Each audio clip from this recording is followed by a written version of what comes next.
All right, here we go. Now we're live streaming.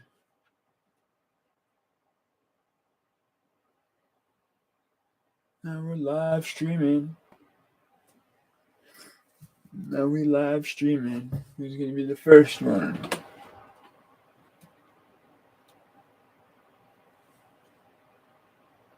Now we live streaming. What up? What up?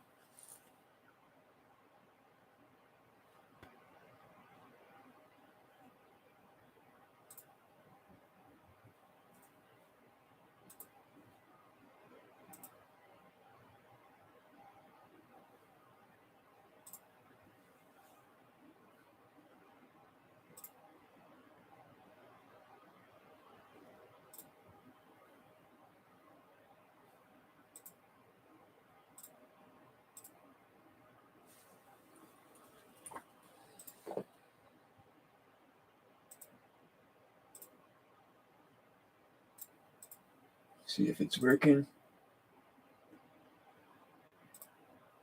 Started 71 seconds ago.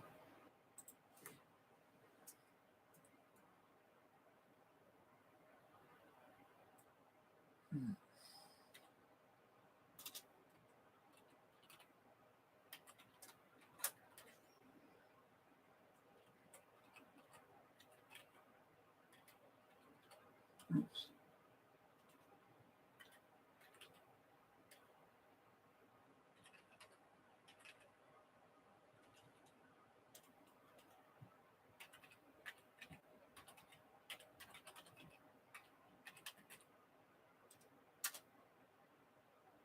Hey, party prop setups. What up, bro? How are you doing? Oh, there's 4 people here. I didn't notice that. Sorry, a second ago before I looked down, there was nobody here. So I was just putting my PayPal in the chat so that way everyone knows where it is at the very top. All right. Who's all in here? What up? What up? What up? What up? What up?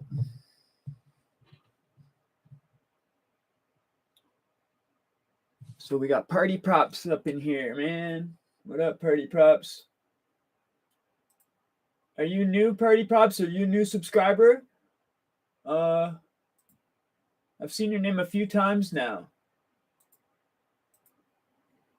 So I'd like to get to know you a little bit, see who you are, man. Or if you're a lady, you know, we get to know each other here. That's what these lives are all about, you know?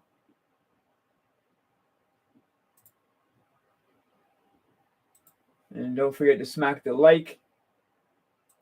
Usually I go live for an hour or two. Usually I do 3 hours on every Saturday, but I'm going to be going live a lot more often now. So they're not going to be like 3-4 hours every single time, but I'm going to go live as often as possible to get some more content out there for you guys, you know, and start going live a lot more. Jessica, what's up? Good to see you. Glad you're here. I've been literally since noon, I've been wanting to go live, and I've just been editing and stuff like that and putting those little minis out. So I apologize about that. I really wanted to get these minis out and stuff like that. I didn't even get to do what I wanted to yet, but I want to share them over to TikTok, and I want to share them on Instagram and Facebook and stuff like that to try to attract attention to the channel. You see, you have to take a shower right when you get on a range, or else you'll catch a smack. But all the times I've heard, you always enter the range late at night when everyone's in the cell. Okay, well, if you do that, if you enter the range late at night when everybody's in a cell, then obviously it would be as soon as you come out in the morning. That's all. Party props. Before you touch anything in the morning, because they're going to know you came in last night and went into a cell without showering, right? So they're going to know, obviously, you didn't shower if you came right in and went right to a cell and locked in, right? So if you come out in the morning time and start going on the phone and start trying to touch the phone and start trying to touch the TV and this and that, watch what happens. You'll get a deaf us. For sure you will. And if the guy's like a real scrapper, strong guy, he'll start fighting back, obviously, but he won't know why it's happening, right? He'll be like, he won't understand because it's a jail rule. It's not a normal thing, right? And I don't think this is for everywhere, but this is for Toronto. I'm speaking on just Toronto right now in those minis. I'm speaking on in Toronto. A lot of them can be applied to other jails, but some of them are strictly for Toronto. You know what I mean? But yeah, that's one of the rules in jail, man. That's it. What I'm telling you is like not all rules. I'm giving you guys hints to be able to. What the hints are is so like if someone's going in there the first time and they have a couple of these hints in their mind, then they're going to walk right in the range. They're going to go over. They're going to know where the rules are to the right because I've already given them that hint, right? So you go in, you walk right to the rules, just scan your finger down it so it's respect. You know what I mean? Just be like, yeah, I already know them, whatever. Or you can take a quick second and read the rest of them because there's usually like 10 of them. Mostly every range in Toronto, 90% of the rules are the same. Sometimes there'll be like one or two that are different on a pod, but basically most of them, 90% of them are the same. And yeah, if you do get into the facility when it's locked down, yeah, that's a good question. Good question. Thank you for that, Party Props. That's a real good one there. And I can see that because that does happen quite often. You're right. They come on there when it's late at night and shit like that.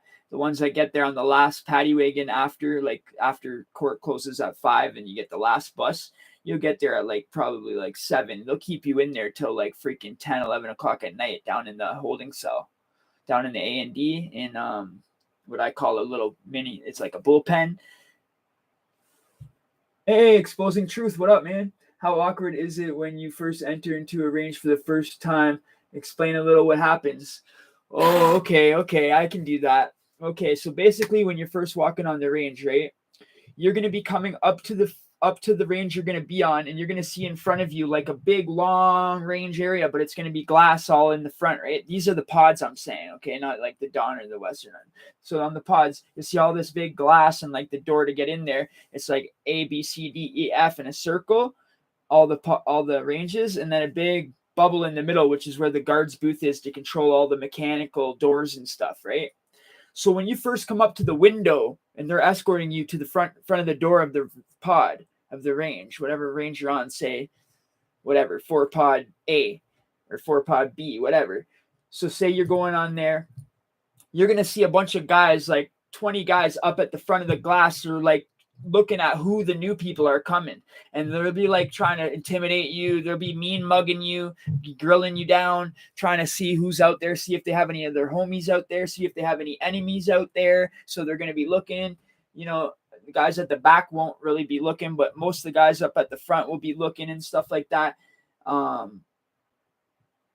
And some guys in Lindsay, what used to happen, guys would yell out when they would first open the door and the guy first walks on. When you first walk on, you'll hear a bunch of guys yelling out, "Yo, that's the guy.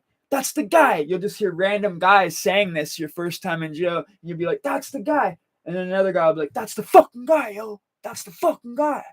And then they'll be like, "That's the guy? Yeah, that's him, yeah." And shit like that, just to fuck with your head, right?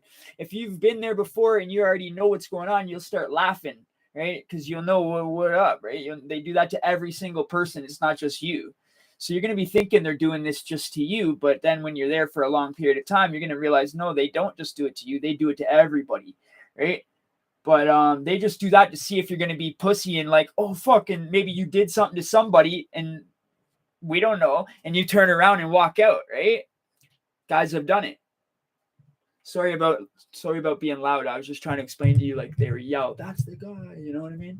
And yeah, they mean mug you. Guys will walk up to you, start walking up to you, like touching you and shit like that. Some guys, if you look soft and shit, like if you don't look like a mean guy and you look like you crack some smiles and yeah, you nicey, they're gonna start touching you. Yo, what do you got? What do you got? You know what I mean? Shit like that.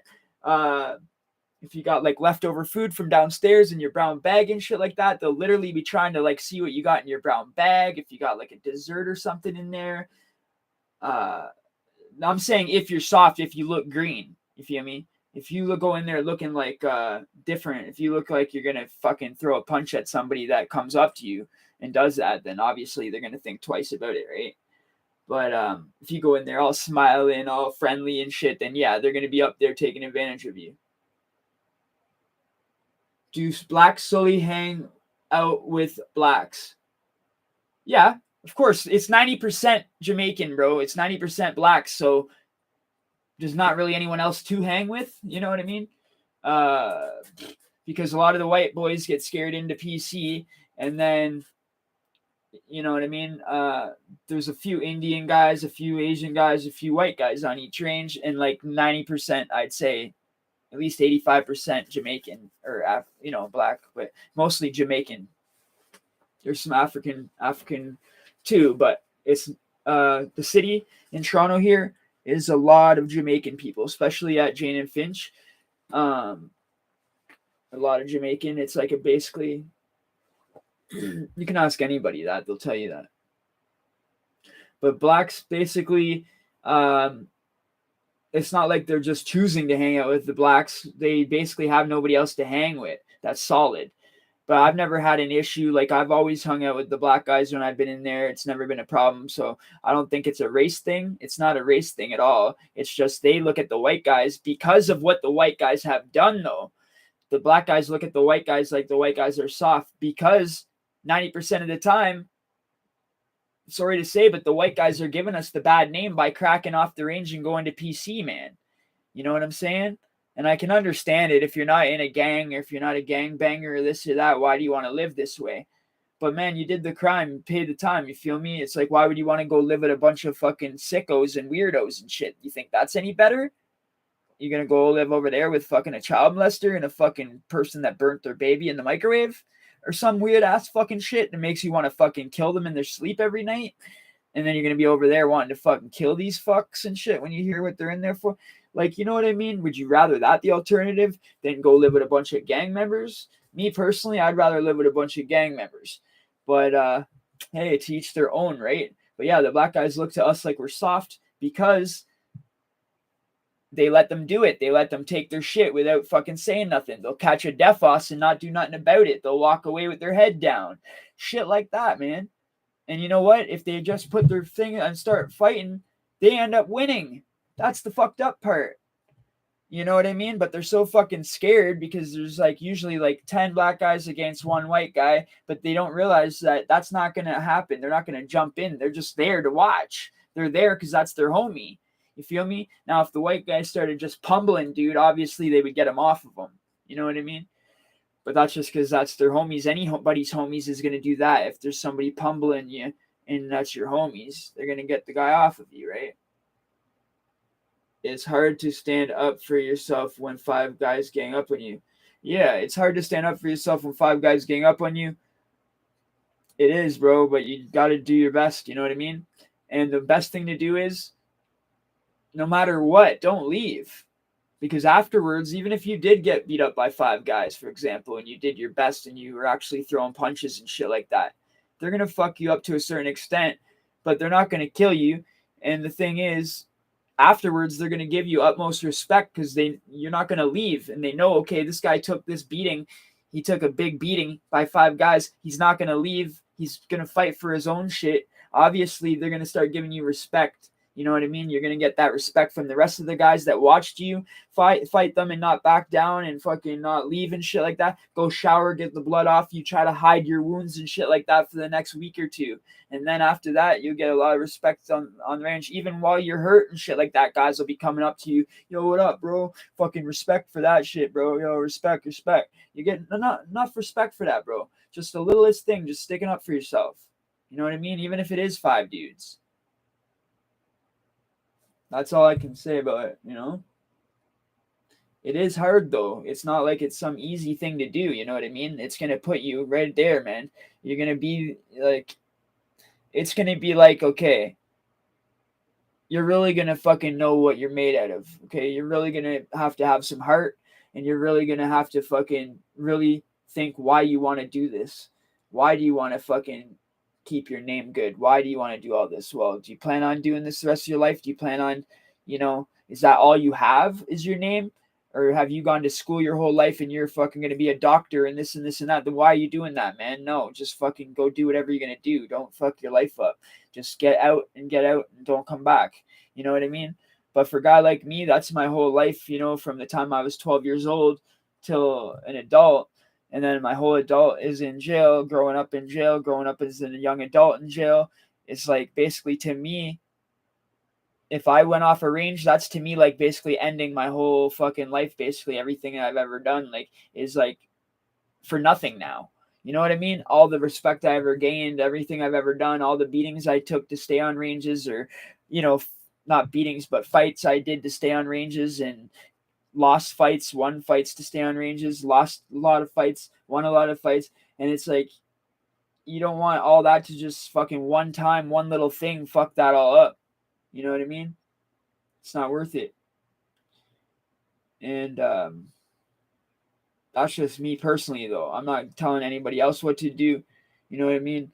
But if you're from Toronto and you're like me and you grew up in these areas with a lot of these black guys, then it's nothing new to you. You know what I mean? Like to you, that's just an everyday normal thing. And like another guys from Toronto and shit, like BK and a lot of these guys that are on that watch the channel, they fucking would probably be the same way in jail. Like, you know what I mean? Because they have a certain rep on the streets. They don't want to wreck their name. You feel me? Like, I don't know how to explain it to you guys, man. Like, the guys that are from the streets will understand it, but regular people, it's more harder for you guys to understand it. It's like, basically everything you did in school your whole life, it would be like 1 minute you walk off that range and all the stuff you learned in school is now gone. Basically is what it would be for a regular person. Okay. Now, if I walked off the range, everything I learned and did my whole life would be gone. Do you feel me? That's kind of how it is. 100%. I agree with you, man. BK, what up, fams? Yeah. We got the family. Yeah, that's just, that's the best way I can explain it. You know, I've been going hard at the fucking content, trying to get the algorithm jumping. You know what I mean? I want the algorithm to start jumping. And what else did I want to do? Oh yeah, I've been fucking singing and shit since like I've been editing and singing and shit off and on. I'd be editing, waiting for something to upload, and then I would sing a bit of a track. So I got a whole whack of stuff, man, coming out in the next little while. There's gonna be tons of stuff, even though it's only the 26th. It's the 26th. From now until the end of the month, like the first or whatever, I'm gonna be pumping out content like crazy. Whites are becoming a minority in the GTA. Yeah, it's true. That's what people don't understand. People look at us and they're like, "Oh, Canada, these guys are soft." Bro, we're a minority in here. What the hell are you talking about? You guys are thinking of the other places in Canada, like the prairies and shit, man. You guys aren't thinking about T Dot. T Dot is right here. Fucking what is it? Like a 2-hour drive, 4-hour drive or something from not Buffalo. Buffalo's closer than that. Like Detroit or New York City. It's got to be a fucking close drive. Like when you look at the shit on the map, it's literally like right there. Here's Toronto and here's New York City, and then Detroit's like right here, and Buffalo's like right here. It's like so close. We're actually a lot closer to those states than we are BC and all those other provinces like Newfoundland and all those places.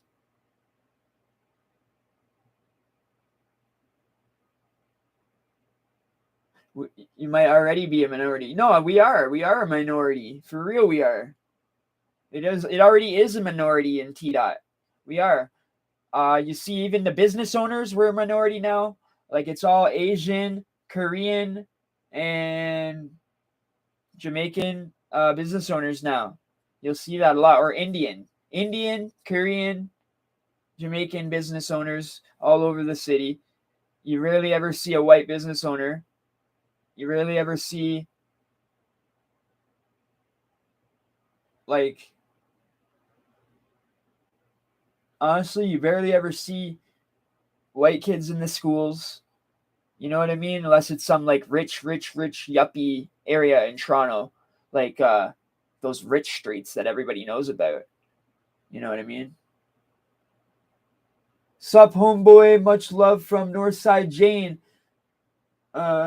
Show shot up top. Jane and Finch represent. Nice. What up? Brah, brah. Jane and Finch in the house, up top. In the house. North side right there. North side Jane and Finch. That's basically one of the areas we're going to be filming in for the music video. Not right there, but right around there. That's crazy, bro. Right on. Stucky. Yeah. Yo, you know where Camiso's is? The Camiso's Bakery, Stucky. Just you go one light south of where you are, and it'll be on your right hand side by the gas station or by the car wash. I mean, that's where I'm gonna be shooting it right there. I'm gonna be shooting it on that little side street there. Hell yeah!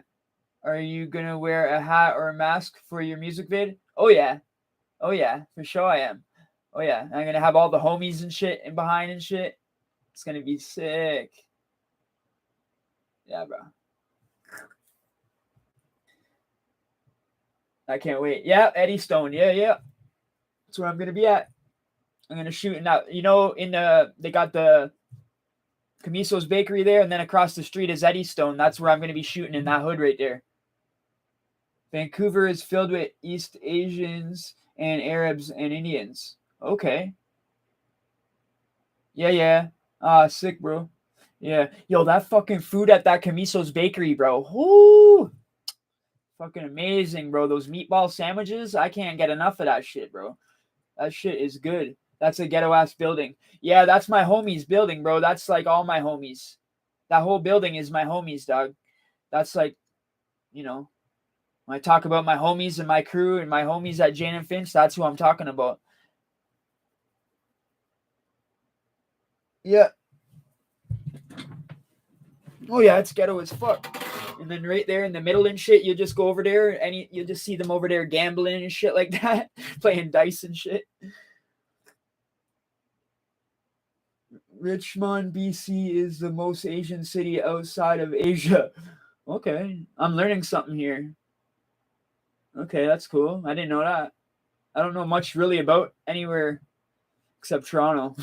I'm bad like that, man. I don't know much about BC to tell you the truth. Honest to God, like I haven't really had a reason to, right?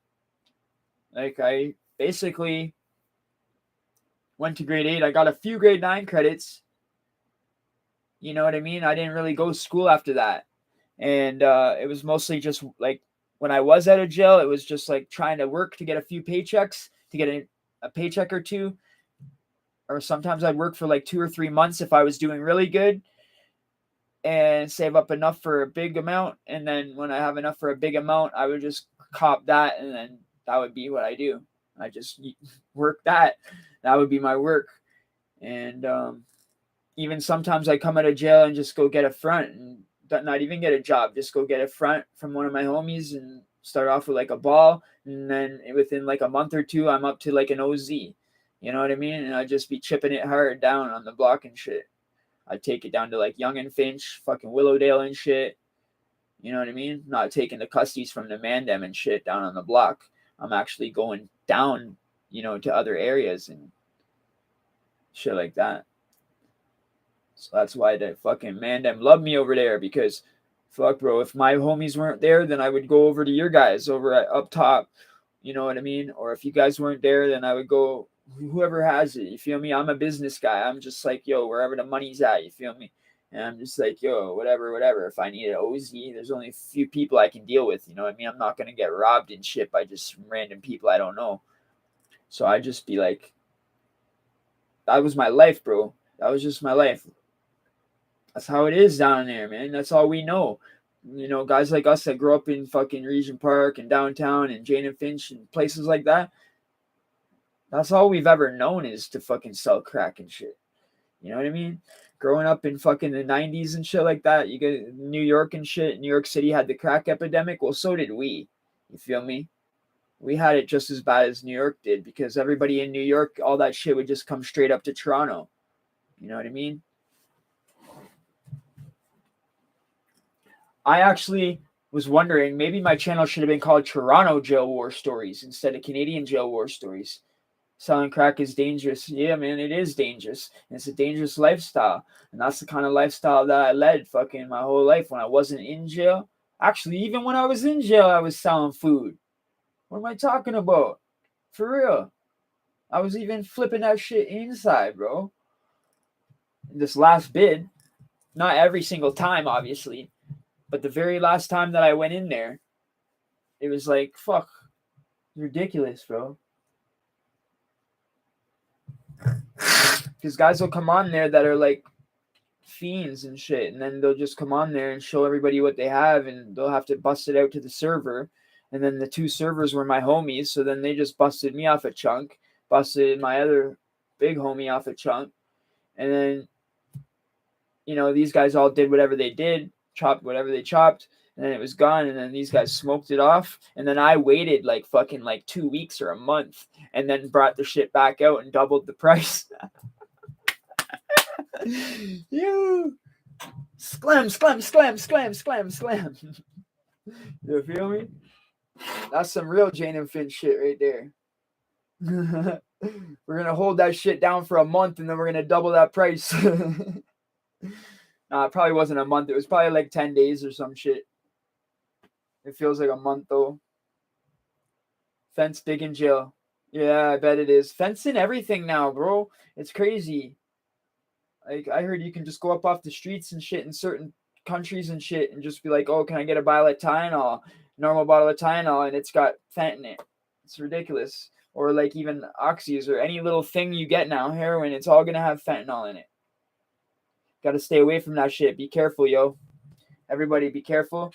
Stay drug free, stay dope free. I mean, you know what I'm saying? That's the best thing I can suggest. What up from Cincinnati, Ohio? Cincinnati, Ohio in the house. Thank you. I really appreciate when people say where they're from and stuff like that. That makes me I get excited when I read the different places around the world, you know? Ohio, shout out. I have a really, really, really, really close friend in Ohio. Stay Awake TV. Shout out to you. Welcome to the channel. Good to see new faces and new people coming. Every Saturday we do like a live stream where we all get together and come and shoot the shit and talk and shit like that. And I talk to all you guys. Like anybody that comments anything, I'll read it out and then we can comment and shoot the shit off of that, you know? And I put new episodes out every Wednesday of like my stories, my backstories and stories, stuff I've seen in there or stuff I've done in there. And then in between, I just want to start putting out more and more content as much as I can. It's rare to find real heroin nowadays in Canada. Really? Well, my homies always had it, bro. But then again, my homies aren't white. And they're the ones that are special with that shit. I either go with the Indian or the Asian with the fucking itchy, bro. With the H, with the number 4. You go with the itchy. Call it number 4 on here. We don't need to call it by its full name. Just call it itchy or number 4. And like, yeah, honestly, you got to go to them kind of people, Indian or Asian. And even a lot of times, if the guy, like say I'm a white guy and I have the stuff from an Indian or Asian guy, everyone's going to love the stuff. You know what I mean? But if I get it from some other white dude, it's going to be cut because the white dude's obviously going to cut it, right? Because he wants to make money. And then see the Indian guys or Afghanistan, Iranians, Iran and Afghanistan's are the best business for when it comes to that. One of my best friends I grew up with is from Afghanistan. Okay. And he honestly looks Asian. People think he looks like Bruce Lee, but he's from Afghanistan, but he looks Asian, right? It's funny. People call him Bruce. And, yeah, honestly, him and a bunch of Iranian guys that I know, like Abbas, Ruzbey, Anush, all these kind of guys can steer you in the right direction. You feel me?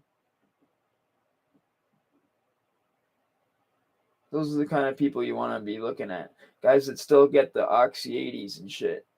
Those kind of guys will have it. Because Oxy 80s are fucking almost impossible to find at one point. And I ended up quitting everything, man.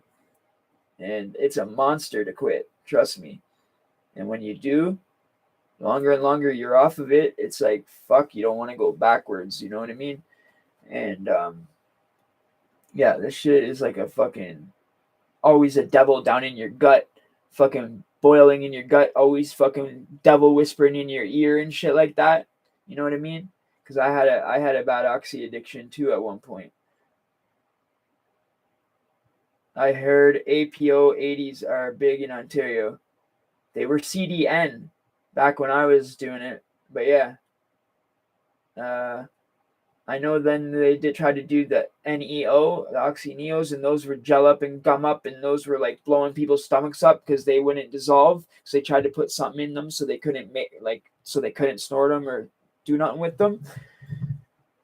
But then they were in the people's stomachs that they would take them normally just by a pill, and they would get stuck in there, and they would all get clogged together like this and burst their stomach, right? So that was happening with the Neos. So they quickly switched the Neos to these I think, APO ones. Not totally 100%. After the Neos, I got out of it. There's just no fucking fun no more.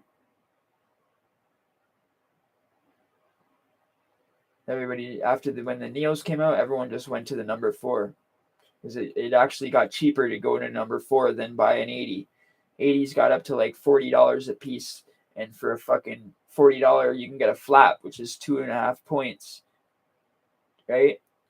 So a 0.1 is 20, a 0.2 is 40. So you're actually getting a half a point more than you would if you fucking got the Oxy. You know what I mean?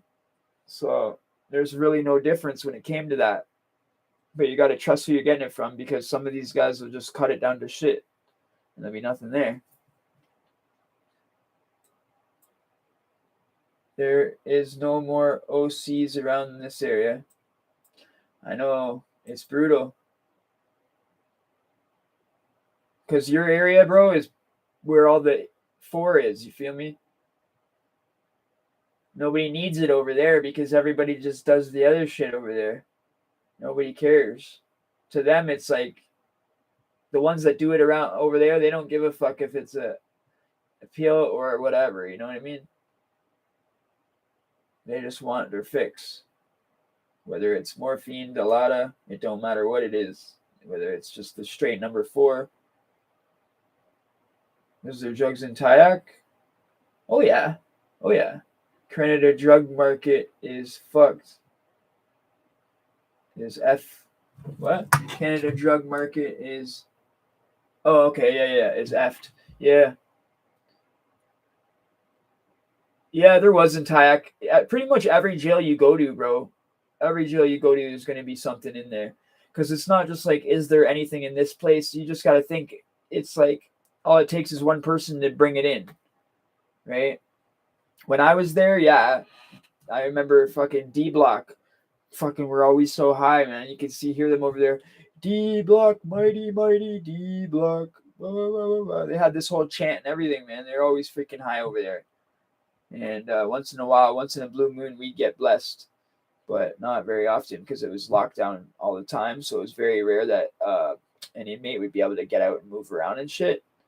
But eventually, there would be a guy that would come around that was clean the hallways and shit like that with the broom, and he was a guy that could pass it from range to range and shit like that. So that was good.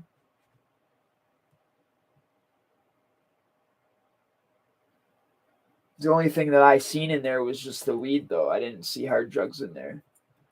But then again, like I said, we were all in our cells all the time, so a lot of shit was behind the walls that I didn't get to see. You know, I got to see a lot of the violence because the violence was just off the wall because of people being locked in so many hours a day. It's like basically like we're in SAG in the hole, but just we're not on punishment. You know what I mean?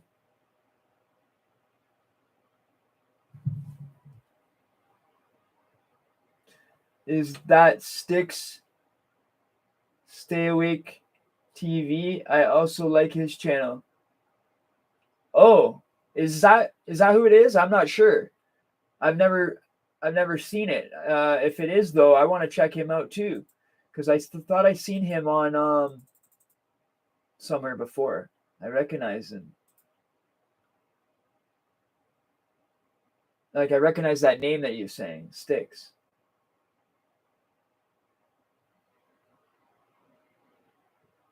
I think this guy was on my buddy's show before. I could have swore this guy was on a show that I've been interviewed on before. That could be it.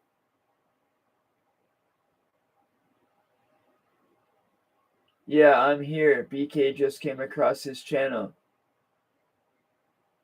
Oh, okay, okay. Respect, bro. Yo, did I see you on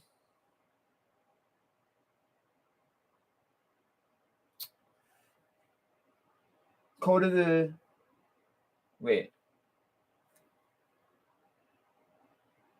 Forget what that channel is now, damn it. I used to go on there all the time.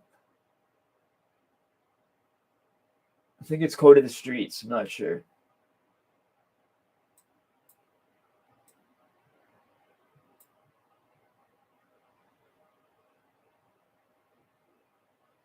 Anyway, yeah, I want to start meeting a lot more of these other content creators, you know?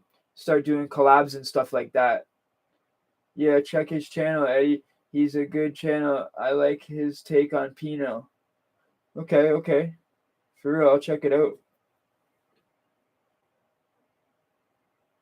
What's the take on Pinot? What do you like about it?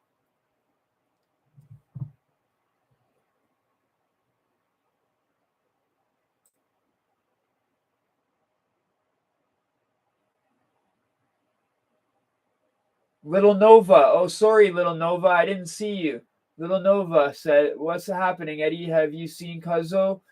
Have you seen how Cuzzo is tearing it up with the prison tip shorts?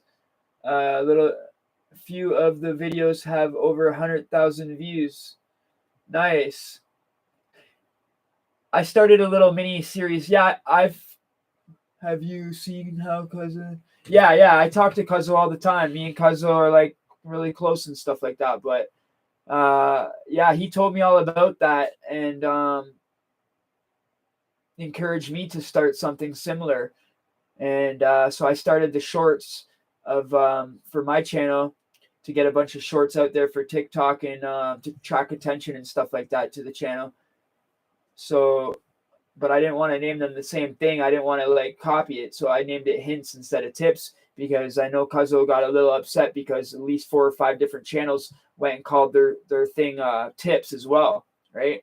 Or prison tips, right? But my shit is jail. His is prison. I'm in a different country. You know what I'm saying? So it's a little different with me. Plus, he told me to do it. So it's a little different because I'm his homie and he kind of was like explaining to me how to make the channel bigger and better. So it's a little different when it comes to me, but I still didn't want to use the word tips. One of the Broken Misfits suggested for me to stand out to use a different word. So I went back and changed all the titles from tips to hints. So it's Toronto Jail Hints. You'll see a series. We got 20 of them out. Just little hints, less than a minute. But for the shorts, I keep putting in the thing hashtag shorts in the where you put the tags. Why isn't it going in my shorts playlist? Why? How come it's not showing up in the shorts? I don't get it. I need to find out why that is. Does anybody have a clue? Because yeah, those little things like that, like less than a minute on TikTok or different platforms and stuff like that, can draw attention over to the channel. You know what I'm saying?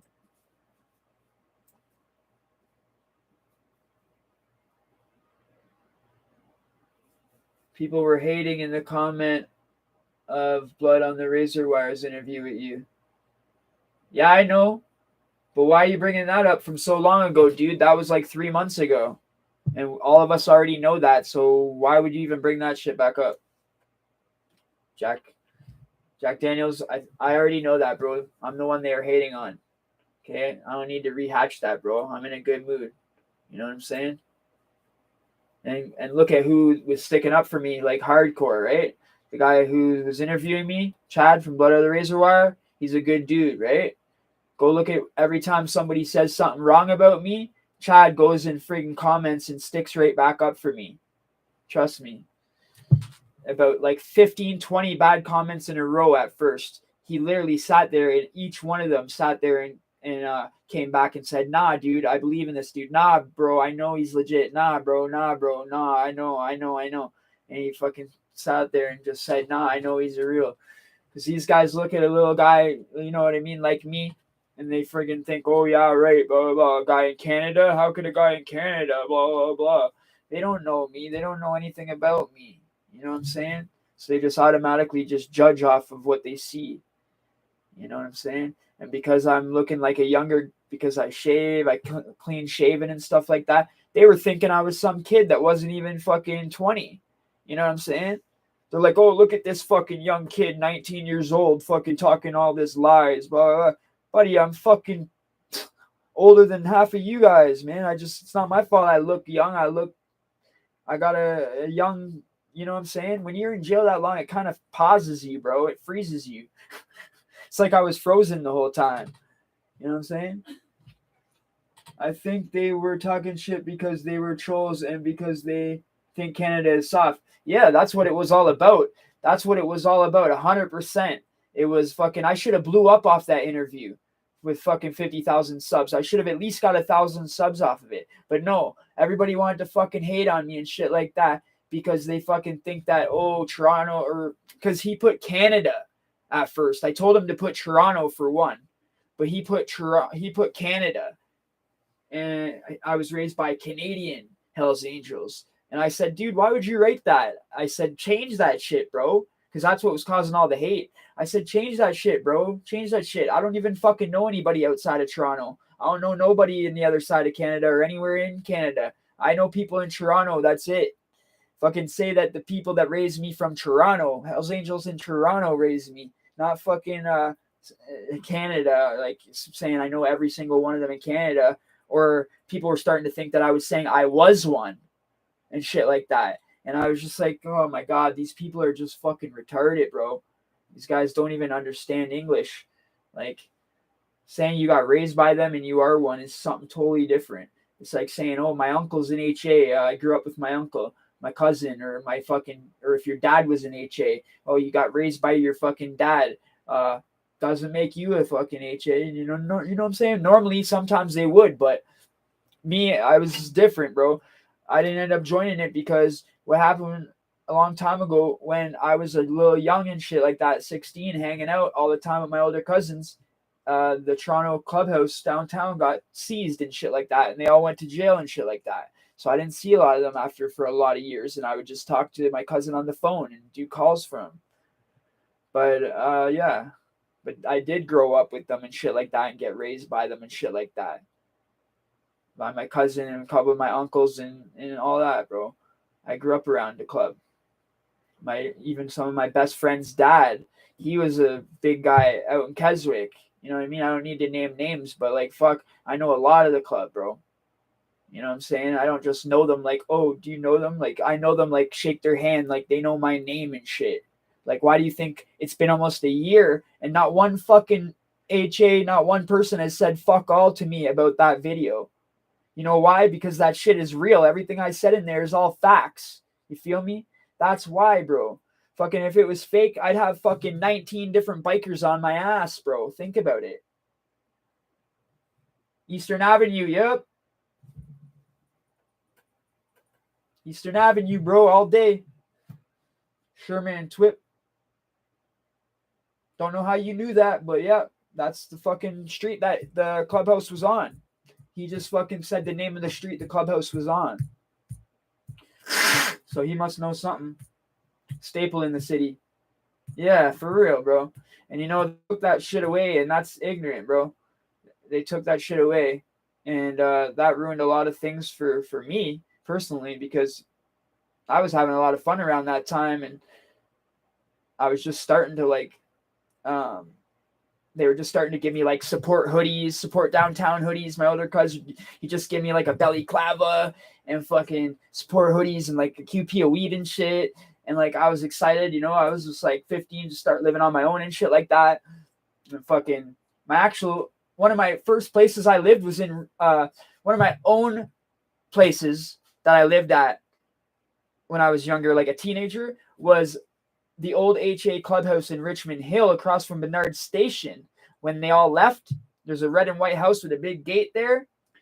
When all the bikers moved out of the house, they had a big barn in the back with a strip stage in it and shit and a bar. But when they all moved out, all the bikers were gone. Okay. I talked to the owner of the house and I got the fucking house. I rented a room in the house for $500. And I rented a room in the house. And there was a fucking dog in the back in the barn, said, Boomer's dead dog or some shit. I buried the fucking dog in the backyard and shit. I lived in that house for probably like 4 or 5 months. And then like the guy who owned it was really, really, really, really old. This guy named Sammy. And he would literally forget like really important things like to fucking put the hydro on, pay the hydro bill. The guy's a millionaire, but he's just so many different things going on. You know what I mean? Like Tim Sack done. Trending TV 2.0. Host message there this on her Facebook. She can help you with your subscriber and whatever. Her name is J Machine. Just message her. Okay, but I don't pay for subscribers and stuff like that. You see all my subs that I got all those legitimately. Like these are all real people. They all comment. Like I'm not into buying subs or paying for an ad that's gonna get 50,000 people to see it or different things like that. I know the more if you pay, the more money you pay on an ad, the more people will see it. I know all of that. They talk Facebook and all these different platforms offer me that every day, and I always say no. I don't want to do stuff like that. I want to grow it normal. I don't want to have fake subs and fucking all of a sudden one day you think you got 2,000 subs and then the next day you got fucking 1,000 because half of them were fake. No, I'm not into that. Yeah, I want to be legit. Woodbine and Gerard in the basement bar, double door on the front. Okay. Okay. But I'm talking about in Richmond Hill. They haven't been there for years though. They left there when the Blackhawk and the strip joint left. Because they had the Blackhawk Motel and then they had that strip joint at Young and Major Mac. But when the strip joint, they got rid of the strip joint, they got rid of basically the bikers left. They're still kicking around and shit, but that's the V Bonds clubhouse. Okay. Well, basically all I was trying to say is that interview with Blood of the Razor Wire, everything I said in the interview was totally 100. It was all legit. If it wasn't, I'd have them at my door. I live in an area where they're very thick. You feel me? Nah, I was saying I was there drinking Saturday, Eddie. Haha, yes sir, Sherman Twip, haha. I was just drinking at the Vagabonds Clubhouse Saturday after the Jazz Fest. Okay, sweet. Right on. Pics of all the boys on the wall. The 70s and 80s pics killed me. Cool. That's awesome. I'd love to see some shit like that, man. That's neat. That's really neat. Okay. Jazz Fest was there, eh? Okay. Cool. That must have been fun. That must have been real fun, bro. You know, I don't get to do shit like that.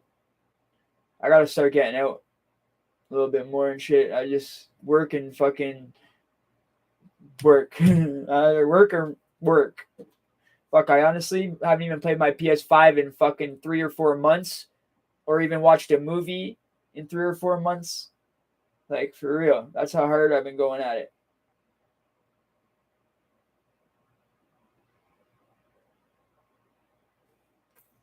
So we got 8 people here. Make sure everybody smacks that like, okay? For real. We got 8 likes. We got 8 people here, but I know there's got to be a few people that forgot. For sure, right? Is Jess still here? Who's all here? Is Pouty Face here? Okay, we got 10 likes now. Thank you. It just went up by 2. Appreciate that. Oh, okay. Hello. Sorry, I just didn't see you in the convo. That's all. I'm glad you're still here. I know we got a little off track there. Some of the talk that we didn't want to be talking about too much, but hey, we got it out of the way. So I know some people here get like triggered, or they might even leave if we talk about certain topics, but we're talking about trying to rehabilitate people. We're not talking about doing it. You know what I mean? I want everybody to be good, and I just want people to have a good life, live their best life, and be healthy and shit like that. That's all I want for people, man.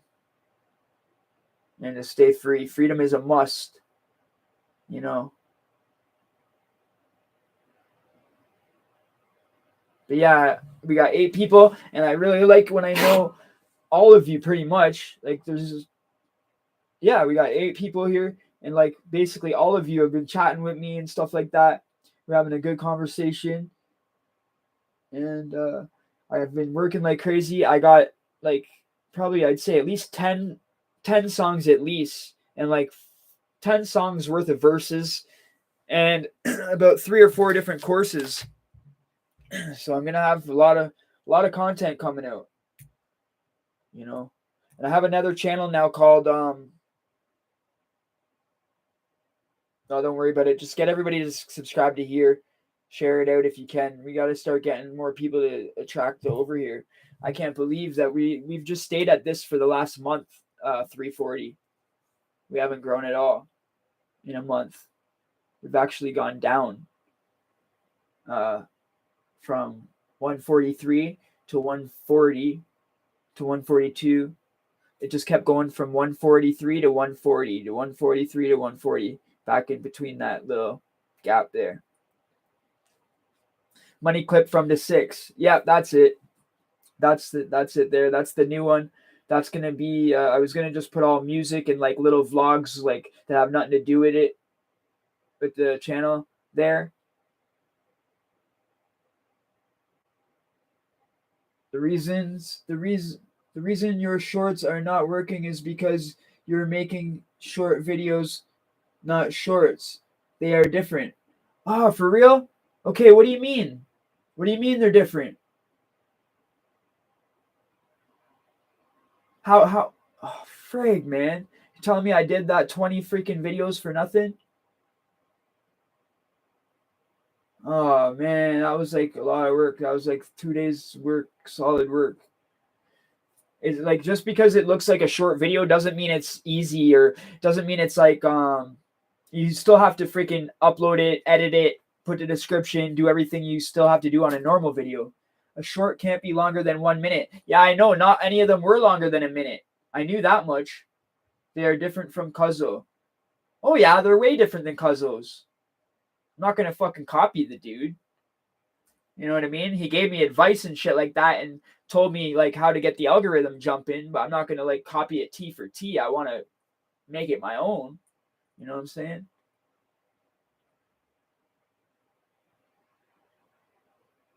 And I know he was getting upset because a lot of guys started copying him and shit.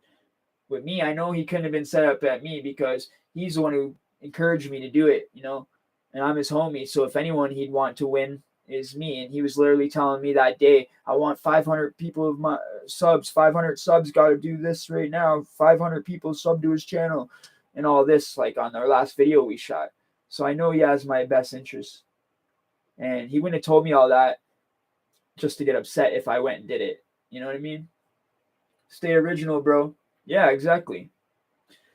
Even the thing where everybody was putting tips, and that's like, obviously there's not a lot of other words to use for tips, but I sat there and I thought of it for like an hour or more trying to think of another word for tips, because the Broken Misfit suggested that I should do that to stand out more. So I'm like, all right, that's a good idea. And I don't want to be like, it was Toronto Jail Tips, but then I changed it to Toronto Jail Hints. That way it's just totally separate, totally my own shit. And his was on prison, mine's on jail. He's in States, I'm in Canada, and his is tips and mine's hints. So it's a lot different. But you know, a lot of guys in the US did start copying him after they seen that he's shot right up their uh, algorithm, 1,000 subs in a week, right? But you can't go and fucking. I can understand why he's mad at people for copying it, right? But everybody kind of copies each other. But he should just be happy that like he started it. You know, I can see where he's coming from, but I don't think he's mad at me for it. You feel me? Because he would have just called me up and said something himself or talked to me myself in the DMs, and he hasn't. He just fucking give me a like, so I know that that's not anything to do with me. What he said on his live the other day about how everybody's copying him and shit, I know that's not me, because he literally was the one that told me to fucking do it. So you don't fucking tell someone to do shit and then go and get mad at them for it. So I know it's got nothing to do with me personally. It's got to do with all the other people fucking copying him and shit.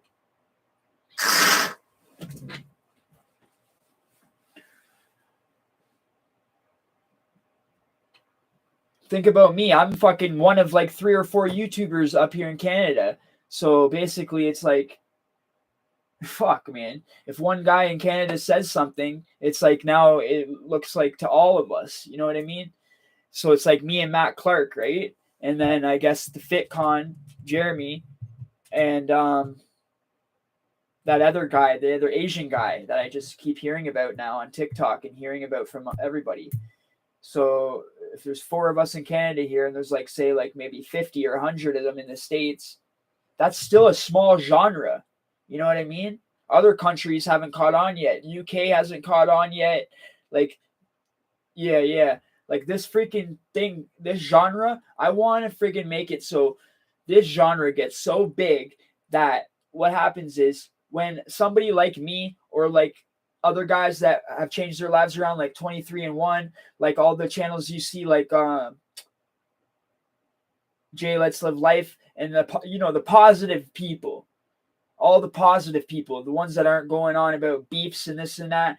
I'm talking about all the guys that have turned their lives around and actually want to stay out of shit. I want this genre to blow up so big that when guys come home from jail that actually want to change their lives around and want to go legit and have no way to get a job because their fucking whole face is tatted and their whole body's tatted, you feel me? That they can come and jump on YouTube and start their own platform and actually make it and be like, oh, there's another guy home from prison. Everybody, let's go. Fucking 1,000 people. Let's go sub. Blah, blah, blah, boom. And everybody stick together like that and shit like that in the community. And that's how I want this genre to be. There's a white guy that made a vid about his stay in Toronto South. I forgot his name. I'll try to find him.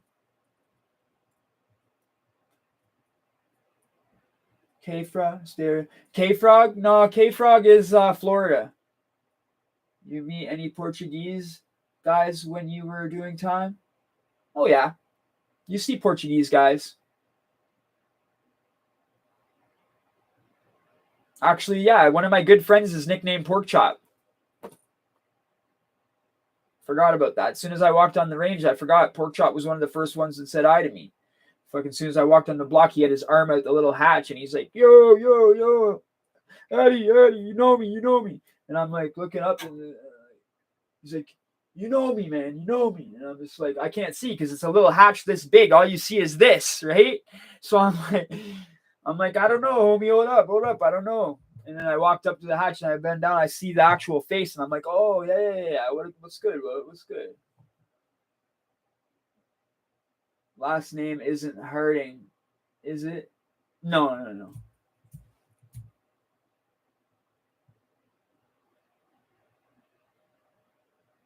I forgot his. Oh, okay. Yeah. Oh, speaking of Cuzzo, if there's any broken misfits in the freaking chat right now, or whatever, anybody that watches this channel, tell him to check out some of these shorts that I've done, or some of these freaking mini videos, because in most of these videos that I put up there, you know how at the end you can put like your little button to sub to, and then like a playlist. So yeah, at the end of a lot of my videos, I put the little playlist and my little button to sub to, and I put fucking Cuzzo's little button to sub to. So I never told him that, but hey, you guys should, if anyone watches them, let them know that shit.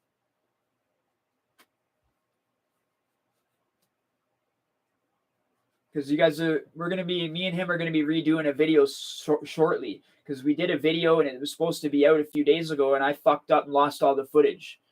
So he's being a good enough person to fucking refilm it for me.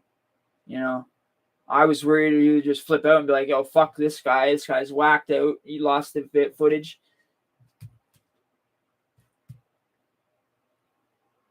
And literally, I wanted that to go up really badly too, because he was literally on the thing like saying, "I want 500 people right now to go subscribe." Damn, I wish I could find it. But for some weird reason, there was a red dot at the top of the screen and it said it was streaming onto my PC. And then at the end of the Zoom thing, it just fucking wasn't there where it normally is. Like after the Zoom call, usually it's always right there. And it wasn't there. And then I searched my PC all night fucking long through every file, couldn't find it. So that really sucked. Solid dude, eh? That's good. He's helping you out, bro. Yeah, man. He is solid dude.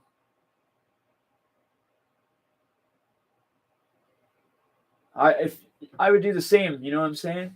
I would do the same. Like literally, I wanted to fucking help these guys that literally had like barely any subs. They had like less than 100 subs or less than 50 subs at the time, and I was literally willing to help these people, willing to interview them and shit. Because to me, it doesn't matter how many subscribers the person has. You know what I mean? To me, it's just like if you're just starting a channel and you're just starting, of course I'll give you an interview. If not, then what would I be when I didn't have any fucking subs and people interviewed me? Like Doc TV 813 interviewed me and I didn't even have a channel. Okay, literally didn't even have a fucking channel until I got interviewed by him, I believe. And then I had a song out. I started my YouTube to put my one song out, Orange Jumpers and Chains. And that was all I had on the fucking YouTube. I put it out August 21st last year. And then I went on Doc TV 813. And then a lot of guys in the comments were like, "Yo, you should start your own channel." And then I was like, "All right, I'll start my own channel."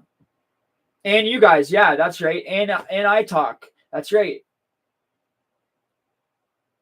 iTalk interviewed me too when I barely had any subscribers. I think I had like fucking 70 subscribers or something. Yeah, they did. They did me a big solid there. And isn't that where that guy's from that I was just speaking on, BK, that you watch? What's the name? Hold on, let me scroll up.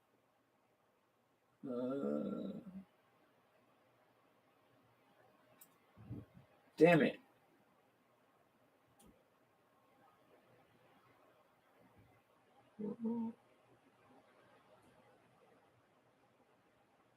What's this dude's name?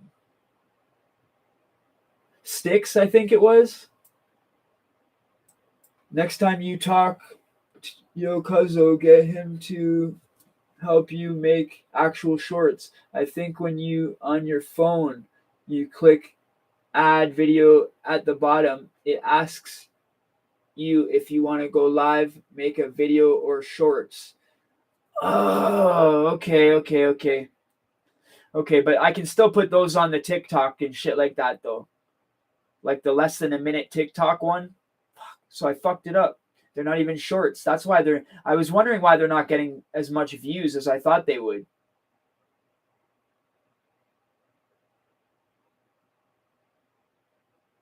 So that's actually going to fuck my algorithm up then. Then help it. So fucking stupid, you know? If they're under a minute, you can still upload them at shorts. Okay. Whew.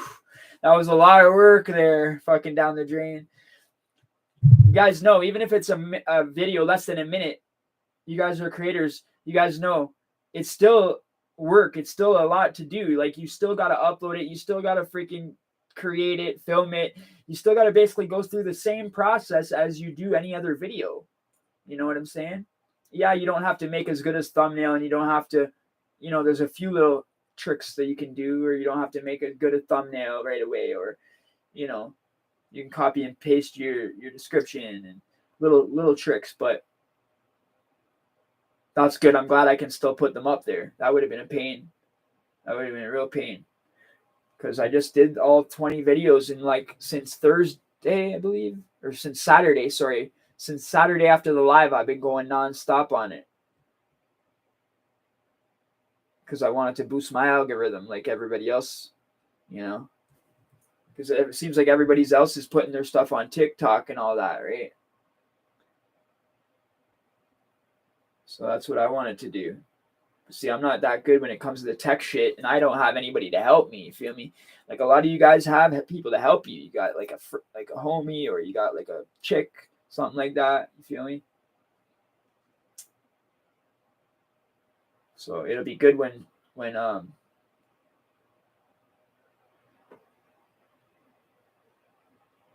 I wouldn't drop them all back to back. Give them time in between. Okay, thank you. Thank you for advice.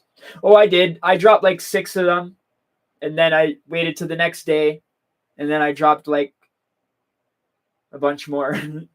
Yeah, but I feel you. Do like 5 at a time, or I just wanted to get like a bunch out there, and then I was just gonna do 1 or 2 a day or whatever. You know what I'm saying?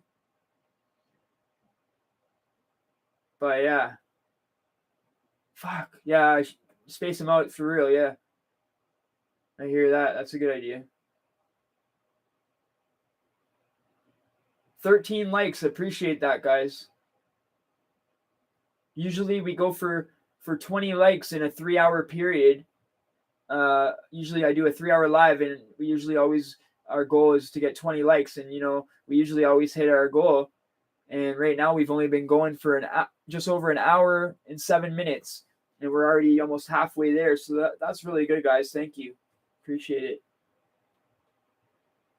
Rotate them between TikTok and your shorts.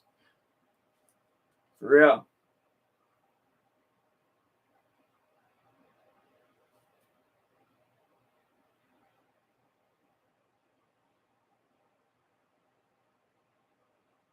Yeah, that's what I'm going to do.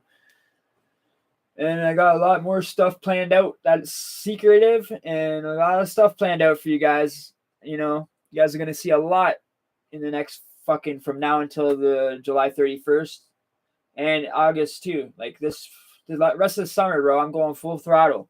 You guys are going to see a lot in the next week out of the channel.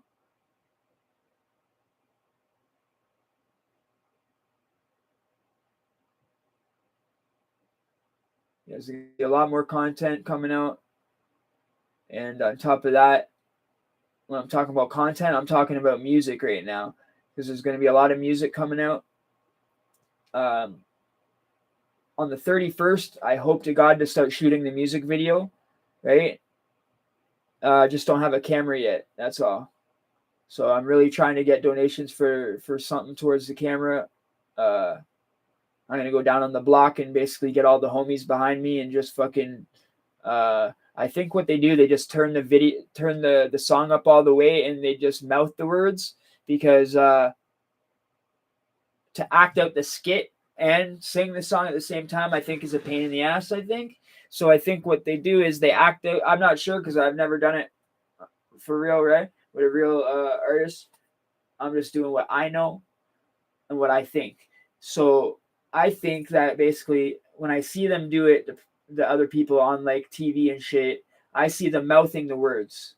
I don't actually see them singing the fucking song. Now, you know your own songs, so a lot of times you're mouthing the words and they're legit right on point, right? So mouthing the words, basically singing the song without singing it, more or less, just mouthing the song. And so yeah, it looks like you're singing it. You know what I'm saying? I think that's how they do it. Lockdown and some people get hopeless. I hear you. I'm going live at 9 p.m. if you want to stop by and promote your channel. Lockdown and some people get hopeless. Another way to build the channel could be download StreamYard, and you can drop the link in the comments when you go live. And subscribers can join and shoot the shit with you. Isn't that what I do?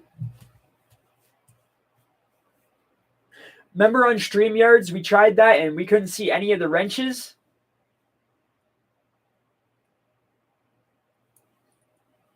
Remember? Don Mega. Welcome to the channel, Don. Start to use drugs, then they get dope sick. Oh, wait. Lockdown and some people get hopeless. Start to use drugs, then they get dope sick. Not me. I'm writing songs trying to focus. Okay. Good job, bro. Who knows? Maybe one day I'll get noticed. Okay. Okay, you're writing songs trying to focus. That's a good thing. That's what I was doing when I was in there. I was writing songs trying to focus. Why? Are you actually telling me right now that you're inside jail right now? Is that what you're saying? I'm kind of reading your comment and looking at it like as if you're watching my channel from jail right now. The way you're speaking, saying some people go in jail and they start using drugs, they get dope sick, but not you. You're just writing songs and trying to stay focused. Who knows? Maybe one day you'll get noticed. Like, you mean when you get out or what? Like, all you have to have StreamYards. All you have to have StreamYards to exist, bro. Party props, setups. I think he's trying to rap.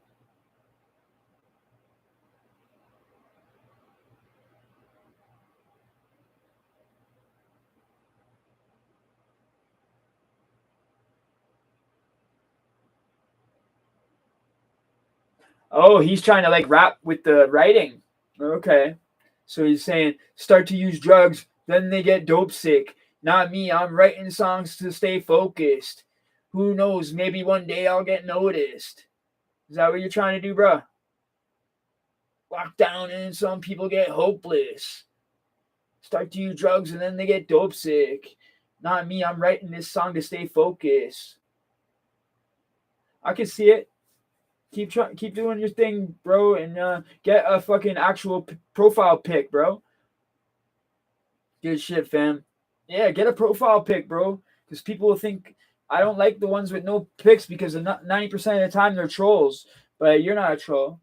You're good shit. Just like should just put a pic of you or your dog or even a book, anything, man.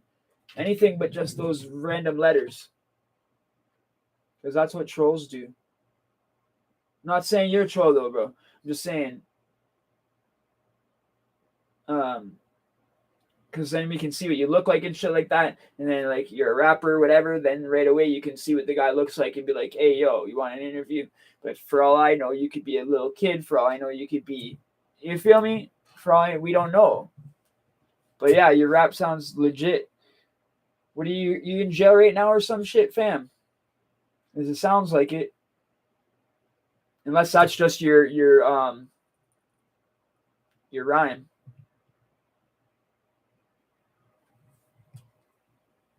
That would make sense. Yeah, guys, I got the background here. We got the little area now set up. You know, I got the whole area here set up just for the podcasting, YouTubing, and like music and studio and shit like that. So we got this through the background to Canada, right? Or we can switch the background up. You feel me? Back to back. Toronto Blue Jays won the World Series 2 years in a row. That's what that is. See, world champions. Toronto Blue Jays. 2 years in a row.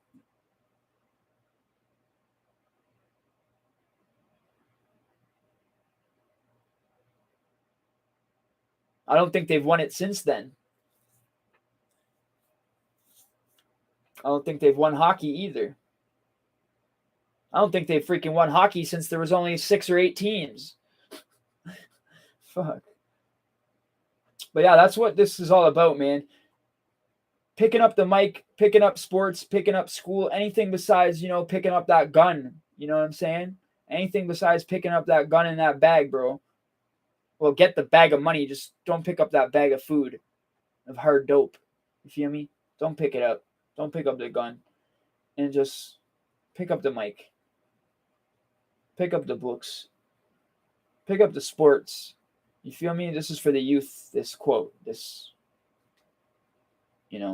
inspiring, motivating speech.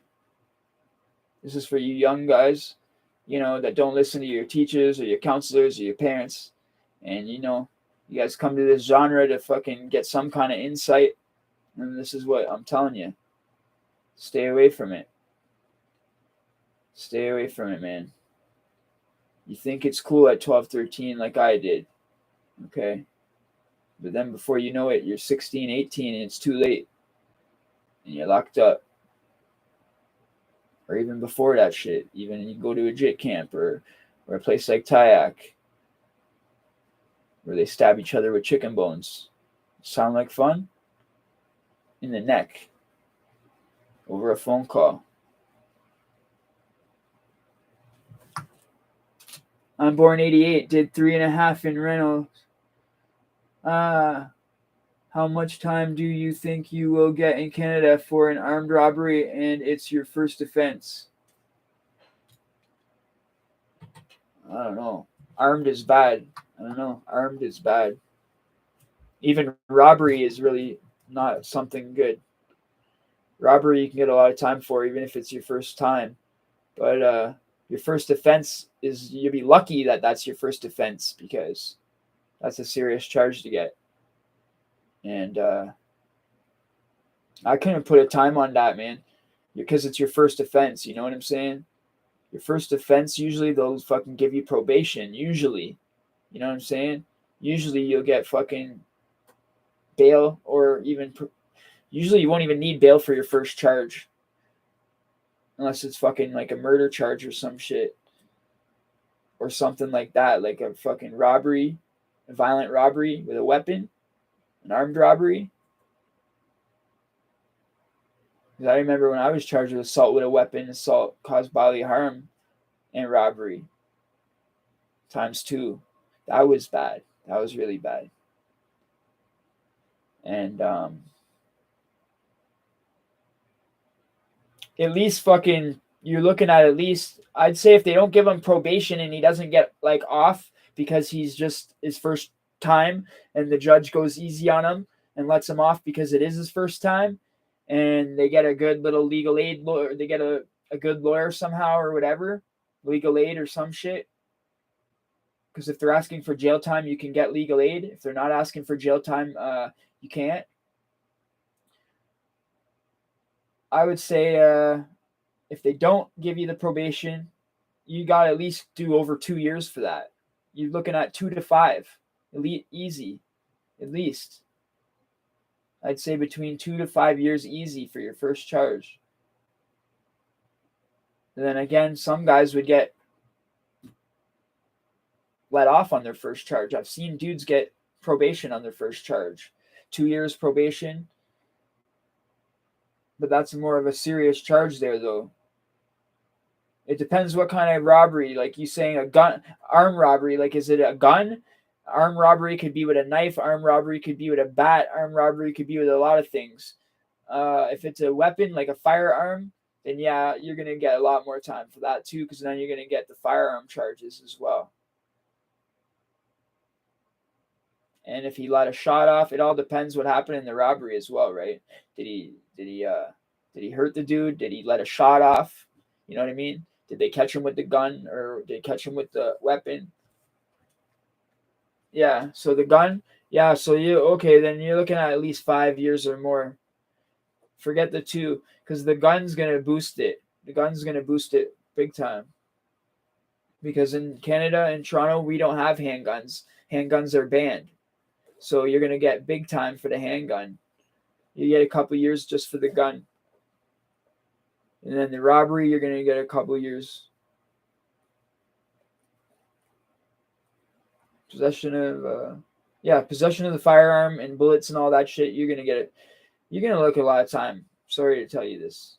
You're going to look at 5 years or more for that shit. That's just my guess. But then again, bro, the system's so corrupt. Shit's different all the time. You know what I mean? You go in there one day and have the exact same charge as the guy beside you and end up with a different sentence. That's how fucked up our system is. You know what I mean? There's no like, it all just depends on what deal that crown has with that lawyer. You know? Like I've said this many times on the channel. A lot of fucking lawyers and crowns will make deals together, and duty councils that work at the courthouse with crowns all day long every day. And they trade shit back and forth like, oh, okay, well, you know, let me get my guy not guilty today, and then next week I'll throw you one that's, you know what I mean? Like fucking playing cards and shit. They don't even look at them like real people. Have you seen any inmates eating takeout food in jail? Have I seen any inmates eating takeout food in jail? No. No, I don't think I have.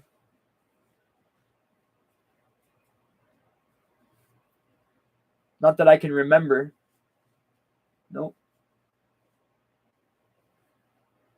T-Dot, it's a lot harder here in Toronto than it is in the States. You know what I'm saying? The States get a lot more stuff in like that, like more phones and more like fast food, I guess, shit like that. Because in the States, there's a lot, like I'm not saying our COs don't do it. Of course, the COs here do it too. But there's a lot more COs in the States on the payroll, on the pay of bringing shit in, where the people are paying them to bring the shit in. Where here, a lot of times people have to fucking actually hoop all the shit to bring in. And the odd time a guard, you know what I mean? I saw one guy from Toronto South posted eating steak and lobster in his cell. No way. Well, then again, I've never even I don't keep up on the Toronto South. Like I've never been there. That's the one place that was like the new Don Jail. When the Don Jail closed down, that was the new one being built. So when they closed down the Don Jail and they closed down they didn't close it, but they turned the West into all immigration. When I was in the Don, they were closing the Don. When I was in the West last, they were slowly starting to make an immigration range where the whole range was immigration. And then slowly but surely started getting people out the jail and bringing in all the immigration. State prison, they get KFC chicken takeouts. Damn. Like couple times a month, pizza too. Holy shit. That's crazy. That's awesome though. Well, I've never had any ice cream in any other jail I've ever been in, except for the West. In the West detention, one time they came around in the summertime with one of those cones, individual cones that you unwrap from like the gas station, like a drumstick. That was crazy.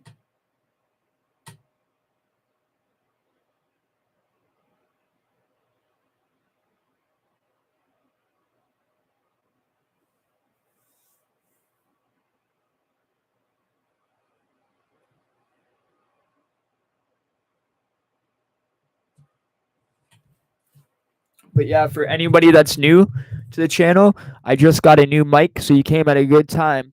And it took me forever to learn how to hook it up, and now it's all hooked up. So we just got a lot better audio than we've had for forever here on the channel.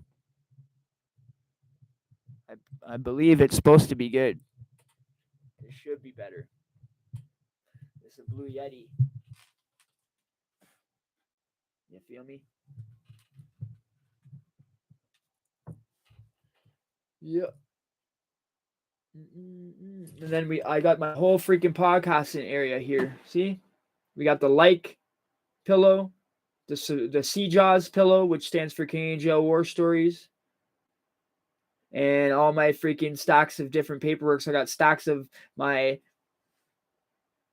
finished stuff, my tattoo stuff, my music stuff, my YouTube stuff. Yeah. Yeah, man. It's freaking awesome. And then I got over here for another screen, right? Eventually, I'm going to put another screen right here. And we got this one here. This screen is the PC. And then I'm on the laptop right here. So we got a good little setup going on. You know what I'm saying? I changed my whole house around. I emptied everything out of this whole freaking game room and put everything that was in the game room here out into the living room and made the whole living room the game room. So there's no game room. It's just the fucking living room is the game room now. So, and it looks actually a lot better because you can actually see it all instead of just being cooped in a little game room. But anyway, so now we got the office here, and this is sick because it's like my own private space over here. You know what I mean? McDonald's is served at police stations, isn't it? Yeah. Yeah, it is, bro. It's the worst fucking... It's the worst. It's like, fuck, did I not only get arrested and fucking booked and going to jail, but now I gotta eat this fucking shit too? Like a couple times in a month. Yeah, fuck. Well, I'd rather fuck. What's McDonald's burger like? Toonie or something like that. $2. I'd rather fucking just go buy the meal if I wanted it. There's no meal worth it. I remember in certain places though, in Toronto, they won't give you the McDonald's. Like in GTA in York Region, they do the McDonald's. In Toronto though, they go to some other place. They'll just go to whatever random place. Depends what division you're at, but 32 division I've been arrested from quite a few times. It's pretty much the only division that has arrested me. And I think when I was downtown when I went to the Dawn, I'm not sure what division that was. I think either 14 or 11 or something. But anyway, 32, 33, and 31 were the ones always after me. But 32 was the one always seemed to get me. And they patrol around like Yonge and Finch, Yonge and Shepherd, like all up Shepherd to Jane and all up Finch and shit. I think until it turns into Jane and Finch, which is like 31, I think. Or 33, one or the other. But yeah, 32 was always the worst one, man. Always fucking harassing me.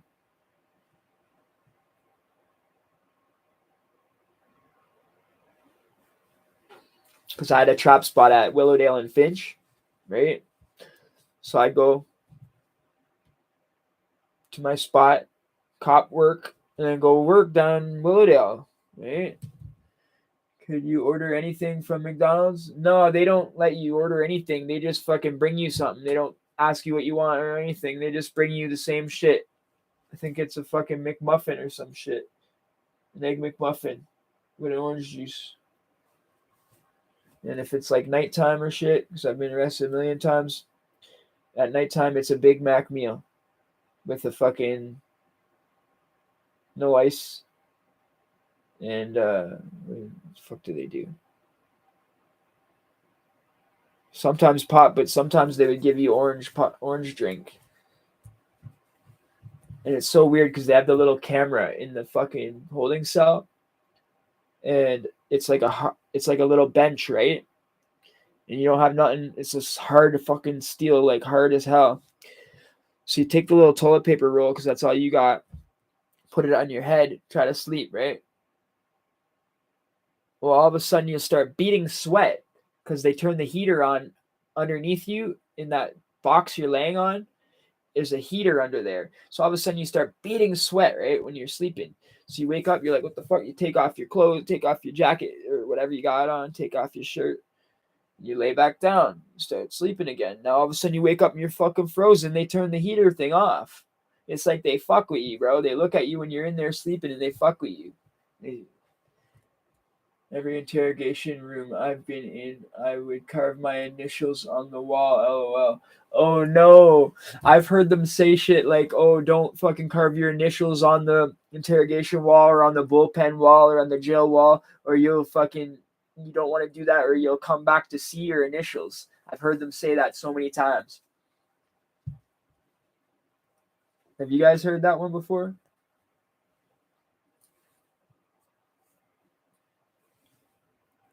Fucking getting thirsty as hell here. Have you guys heard of that one before?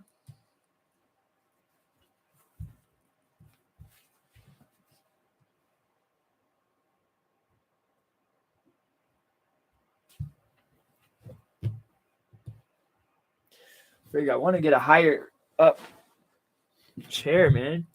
What the hell?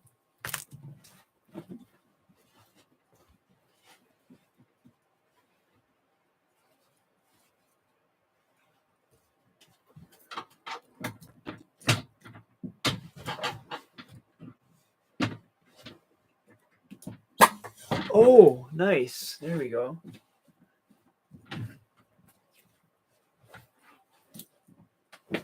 Oh, there. I was wondering why I was so damn low. There we go. There, that's better, right? There, that's a lot better. This is how I'm going to sit from now on, actually. I like this a lot better. Freaking sitting there streaming. I'm, hey guys, how are you doing?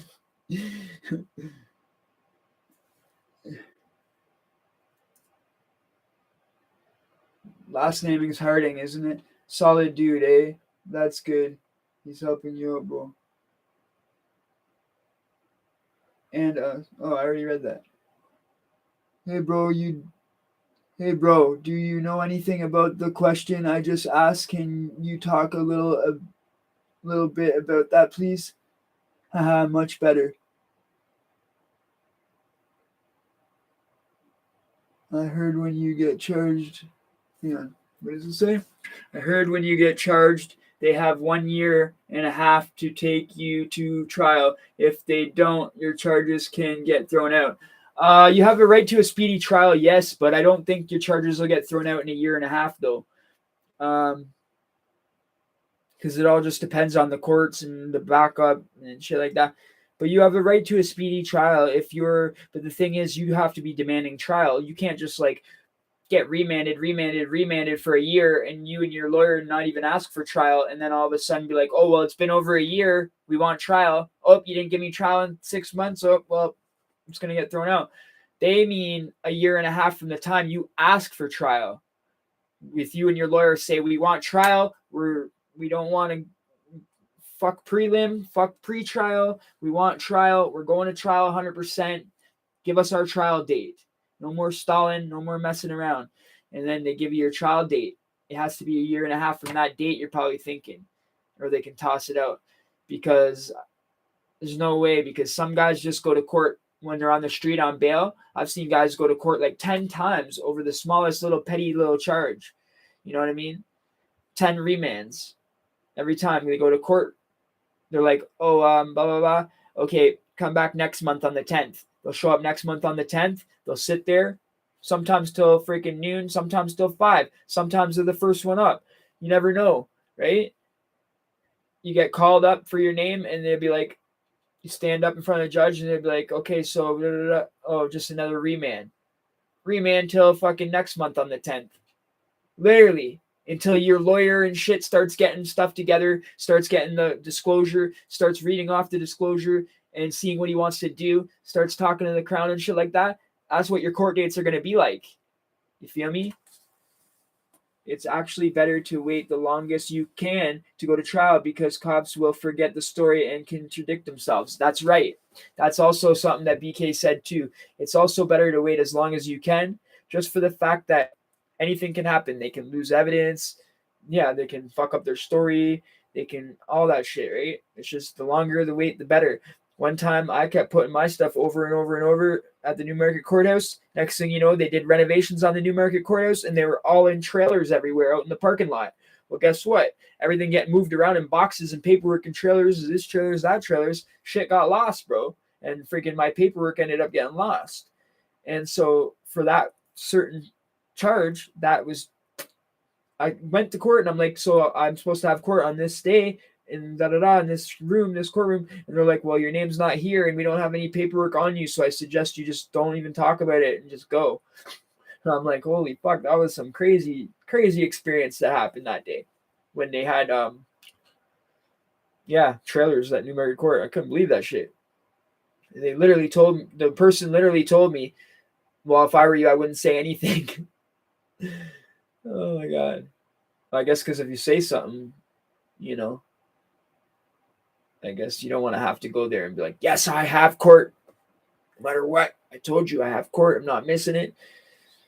I was worried like maybe I'm going to get a breach, but nah, man, there's no fucking court. It's weird. No paperwork. So that's a good thing for why for so long as well. But there's other good reasons too. Like witnesses could end up dying.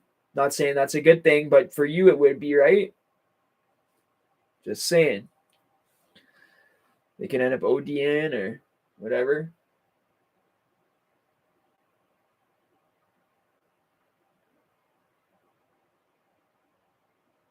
I'm just saying that because that's experienced before in my life. I've actually experienced something like that where I've had people trying to come to the trial for witnesses and shit like that.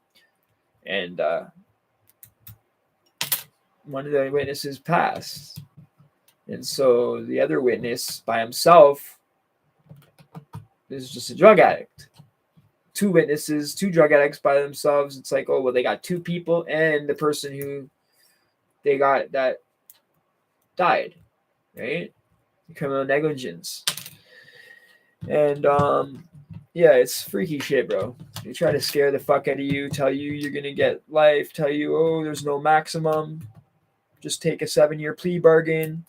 Try to fucking make you take a 7-year plea bargain. You know. But yeah. Bad news, man. Bad news.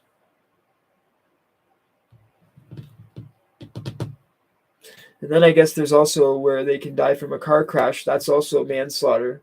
Or actually, I know someone that's been charged with criminal negligence because they weren't drunk.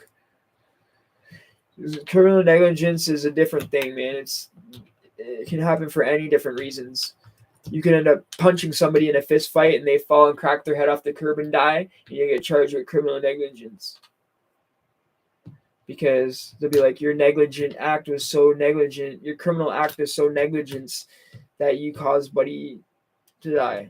That's basically the way they're trying to say it on you when they charge you with something like that. They're not saying you killed dude. They're saying that you are so reckless or whatever that your reckless actions or whatever has caused this. So therefore you're going to be charged with this. So that's what that is. If people don't know what it is. And that's what I was in the dungeon of for. In Thousand Finch Court at trial. And that's actually the only trial that I ever really beat, really. That we went right to trial and actually had the trial and actually beat the trial. But that has a lot to do with the person never came there. It was just me and my lawyer. You feel me? And the judge. Like nobody showed up on the other side. So I think that has a lot to do with it.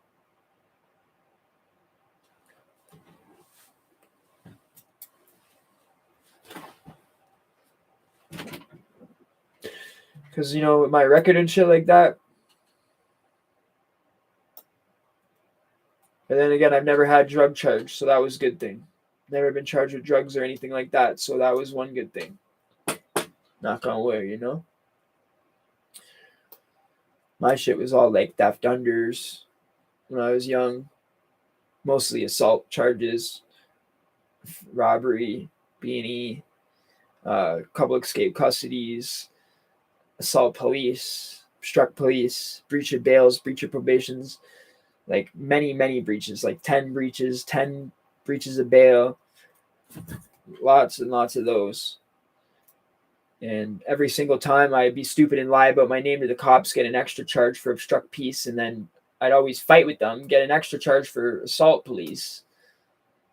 So guys that are out there that get arrested, eventually just don't be like me and end up with fucking 3 extra charges for nothing that you don't need to B, you could just get your fucking charge, do your whatever, and get out.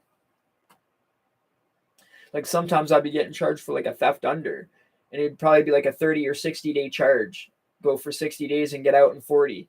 And I would literally be fucking fist fighting the cops when they're trying to arrest me and fucking well, first I'd lie about my name, so that shark police. Then they'd find out it's me, and then that I lied, and then they're trying to like get my wallet or ID. They're trying to arrest me, get my hands and my arms, and I'm not letting them get my arms. I'm fighting them and shit.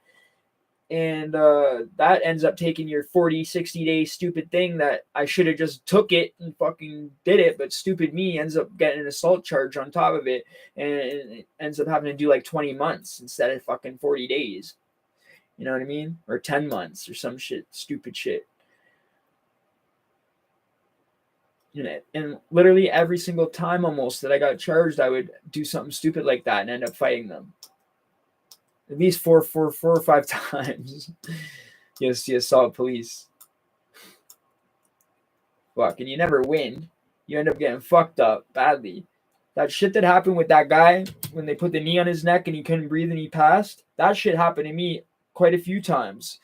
Literally, I know exactly how that guy felt right there, except for the dying part. Like literally, they put their knee on the back of your neck like that, and there'll be like one guy on your leg, the back of your knees, one guy on the other back of your knee with his knee, and then there'll be like one on your each arm. So there'll be like 5 of them on you. Literally, you can't fucking breathe, bro. It's bad, man. It is. It's like you're fucking, at that point, you just totally give up because you're like, fuck, I can't breathe, and they don't even care. Like, you know, because they want to just get your arms from behind your back. But if you still got your arms under you like this, you're laying flat down on the pavement, they're trying to pull your arms from under you, they don't give a shit, man. They'll fucking sit there and they'll make you not be able to breathe until they can get your arms. It's crazy. If you're waiting for trial, does the Crown always try to offer you deals before you go to trial? Well, usually you'll get offered something at prelim, you get offered something at pretrial, and when you first get your disclosure, it's going to say what the Crown's asking for, right? When you're in custody and you first go to court, or if you're in custody and you haven't got your disclosure yet, you can go up and ask the Crown what they're asking for if you want to find out. But once they find out, once they tell you, and once you ask the Crown what they're asking for, then that's final. Then I don't think they can change that after. Like if that's what they're asking for, then that's what they're asking for. They don't normally change it. Unless you get a lawyer, then all of a sudden they have a different tune. You know what I mean? They'll have this one freaking thing that they'll say, oh, this is how much time and this and this and that. And then one time I got a lawyer and then it changed, but I guess they hadn't wrote it down yet. Once they write it down on your disclosure, I think it has to stay final for that's the time that they are asking for.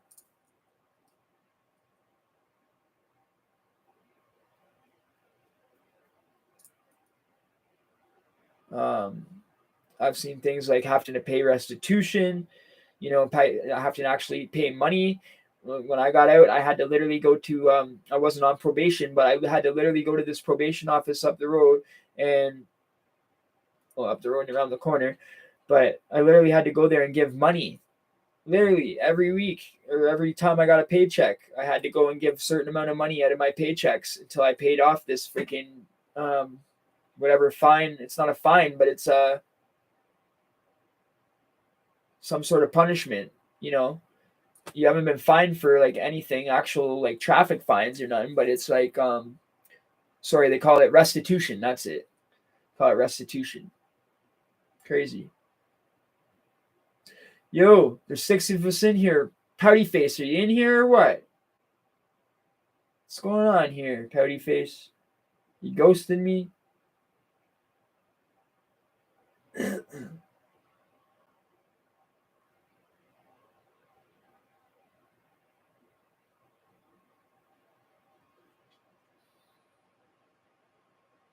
Well, it's been an hour and 45 minutes.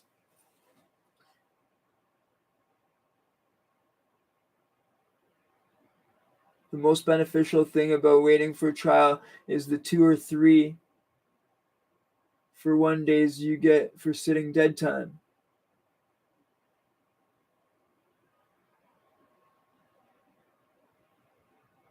Mitch, yo, what up? What up, Mitch? Don, in Canada here, when I first started doing time in Toronto here, dead time wasn't just 1 or 2, 3 days before trial. I get what you're saying, but it was a lot more than that. Like literally, I'd see guys do a year and get 2 years. Like you get 2 for 1. I know what you're saying. Get 2 and 3 for 1, right? But that's what I was explaining to these guys on my channel since the beginning of my channel. I've been trying to explain when I did most of my time, I got dead time, which was 2 for 1, right? And that's exactly what they called it. That's cool how you called it dead time because that's exactly what we called it, dead time. And when you're doing the dead time, you could sit there and do like I've seen bikers and HAs and shit sit there and do like 5 years while they're going to trial and shit like that up in the Lindsay jail, sit for like 4 or 5 years and get dead time because they know they're getting the 2 for 1. So that 4 years was 8 years knocked off. You feel me? And like I've done that same thing and done like 10 months, which counted for 20 months. So it's like a year almost count for 2. And then I've done the 20-month twice in Lindsay, I think twice in the Hearst. That's where most of my time came from, those 4 bids. And they weren't roughly all 20. Some of them were 22, some were 20, some were 18, right? But roughly it was 18 and up. So that was like a year. That's like 3 years right there for 18 months. Times 2 is 3 years. And then 20 months is 40 months because they do everything in months. It's not years. They go by months. So when they sentence you, they'll sentence you to however many months. It's crazy. Nova Scotia and New Brunswick. Oh, okay. All on the East Coast. Each day counts as 2. 0 each day counts as 3. Whoa. How you doing? I'm doing good, Mitch. How are you, bro? Good to see you. So on remand, I did 1 year and got it counted as 2 years. Yeah. 3 days if the jail was overcrowded. Yeah, that's how it was supposed to be here, but that's only if your lawyer fought for it. And a lot of times they wouldn't give it here in Ontario. But I know what you're talking about back then, the 3 for 1 if it was 3 to a cell.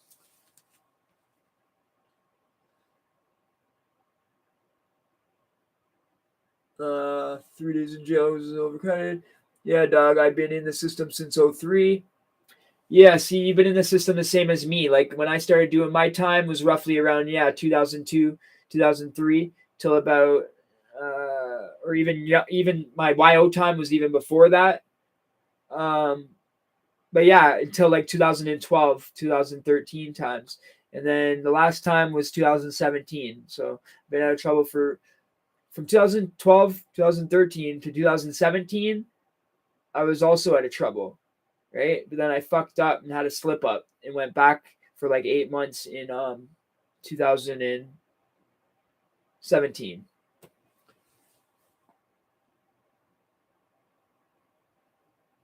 Same, I'm going on 8 years off parole. Nice, bro. Nice. I'm glad to hear it. Glad to hear it. I've been on probation my whole fucking life, bro, since I was 12 years old. Been on probation. Well, no, when I was 12, they probably let me off. But when I was 13, I know for a fact, as soon as I got on probation, as a very, very young teen, it was either 12 or 13, I've been on probation ever since because I never got to finish it because I always fucking take off or I always breach or whatever. So I finally finished that shit, bro. I finally finished it. Crazy. And like I said, I had to go and pay money like every month to this freaking thing up here all the time. They want you to pay. And I can't believe I actually finished it. And the probation officer couldn't believe it either because it was the same probation officer for all those years, right? So they always knew I was like a run. I always run and I never like, report.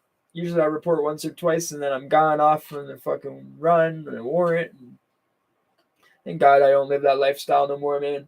Turn my life around, make content. You know what I'm saying? It's legal. It's legit. I don't have to worry about breaking laws and shit like that. Don't have to worry about going to jail for fucking the way how I get my money, you know? It's just been a rough go because since last August, I've been working the full time job and then coming home after work and doing the YouTube to try to make the YouTube successful, trying to make my career successful online, you know?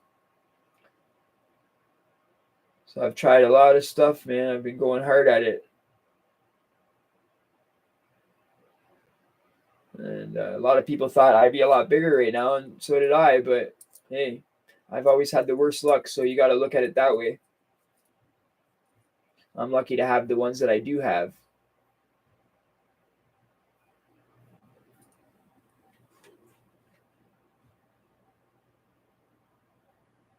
Did you go on sentence side in Provincial Eddie? Nah, bro. I've never been allowed on sentence side.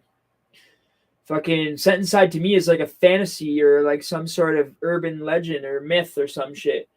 If you have any violence or any misconducts, you're not allowed on sentence side, bro. Actually, sorry. That's for 90% of my bids and all the bids that I've done in all the jails I've been in. Except for one time, for some weird reason in Lindsay, they sent me over there one time for some weird reason, accidentally, fucking, I think. And yeah, I did actually get a yellow bracelet that once in Lindsay. And normally they would just keep me on the dead time side, or I would wait until I have enough time because I would know how much time the Crown wants. I would wait until, say, the Crown wanted 30 months. I would do 15 months and then go back to court and then plead guilty and get time served and walk out of the courthouse. That's what I would do a lot of the times when I would get out. I would go and plead guilty and get time served, right? And everybody smack the like. We got 10 people in here. Welcome to the channel. If you're new, just let us know who you are. Say what up. Tell us where you're from, and we'll get the conversation going. Yeah, but I did see it one time in Lindsay, and that's funny because that's where I seen the freaking Booty Bandit, the dealer and the Booty Bandit that were fucking collab. Six Bronco, what up, fam? 13 people in here. What up, everybody? Smack the like. Let's get 20 likes. We're at 15. I appreciate it, everybody. You guys are the best.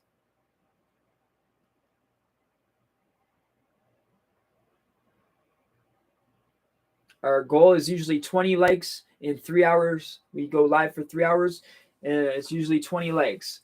GM, what up? What up, GM? How are you doing? Toronto all the way. Toronto Maple Leafs. Toronto. We repping hard for Toronto.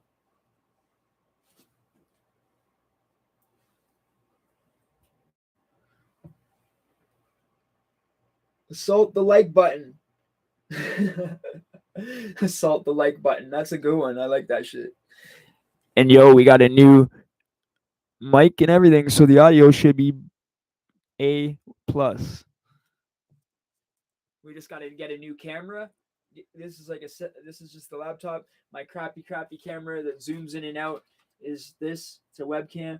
And guys, we really need a camera to film this music video, and it would be so much good because then we can also use it on this channel here. You know what I mean? So good. And then I can hear what I sound like with this in my ear. So I can hear exactly what I'm saying in here. So that way I don't get too loud and everything. You know what I'm saying? It's a Blue Yeti.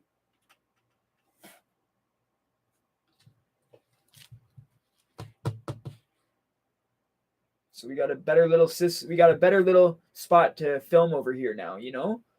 I like it. It's like an actual proper legit dedicated area to the show. Anyone wondering where it is? If you go to very, very top of the chat, the PayPal is right there. Salt that PayPal as well, because we need this camera bad. Friggin' my phone was 1080p. That got crushed 2 weeks ago. And my tablet, this thing's fucking crushed. I don't know, man. I don't know what it is, but I keep crushing shit. Fucking crushed my Samsung Galaxy phone. You know what it is? Lately, I've been working well, you guys know I work construction, right? So I'll be so tired and I'll come home, I'll get a second wind. I'll have like a coffee, I get a second wind or something. And then I smoke the pen. It's like 80% THC, but that's fine and whatever. But then I'll work for like the whole entire night editing. And then the next day I'll still be awake and it'll be like to the point where I keep working and working to the point where I just collapse. Like I don't go to bed. I should be going to bed to get sleep, but I'll end up staying up on the computer trying to work and edit until I actually just literally fall asleep and collapse. And that's not good to do. That's bad for your health. It's not fun. It's not good. I have to get in a routine of actually going to bed and getting sleep because it'd be like there's not enough time in the day to get me to do everything I need to do. So it's like I'm trying to push extra time out of the nighttime when everybody else is sleeping. I'm cutting my sleep hours because I want to fucking make it better. You feel me? Because I don't have the time to do it when I'm doing renos. Eddie, I need some advice. How did you quit smoking nicotine? I'm in the process of it and it's hard as hell. You gotta get a IPD and phone case. Okay. Oh. An iPod and phone case. Okay. Okay, thank you for that advice. Okay, so Mitch. Oh, yo, Six Bronco, you gotta get these short videos on shorts. I don't think you're on shorts, bro. Yeah, I know. I didn't understand that. Fucking, they just told me that on the live here. I really appreciate everybody explaining that to me. I did all those thinking they were on shorts. They're not on the shorts though. So I got to figure out how to get those on the shorts. Yeah, thank you for letting me know that, Bronco. You're the second one that's told me that now. Thanks for looking out, though. I appreciate that. I really do. Because I was wondering, they should be getting a lot more views. And then I go down to the bottom where my shorts are, and I'm like, huh? Why aren't any of these there? Like, I just literally spent the last freaking, since Saturday evening after the live, doing that till now.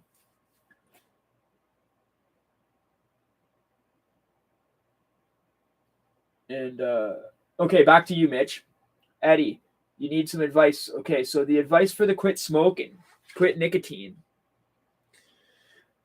Okay, this is my advice to you. To quit nicotine, okay? You know how I have the weed pen, right? Well, they have the same thing, but for nicotine. This is the way I personally did it. I don't know if this will work for everybody.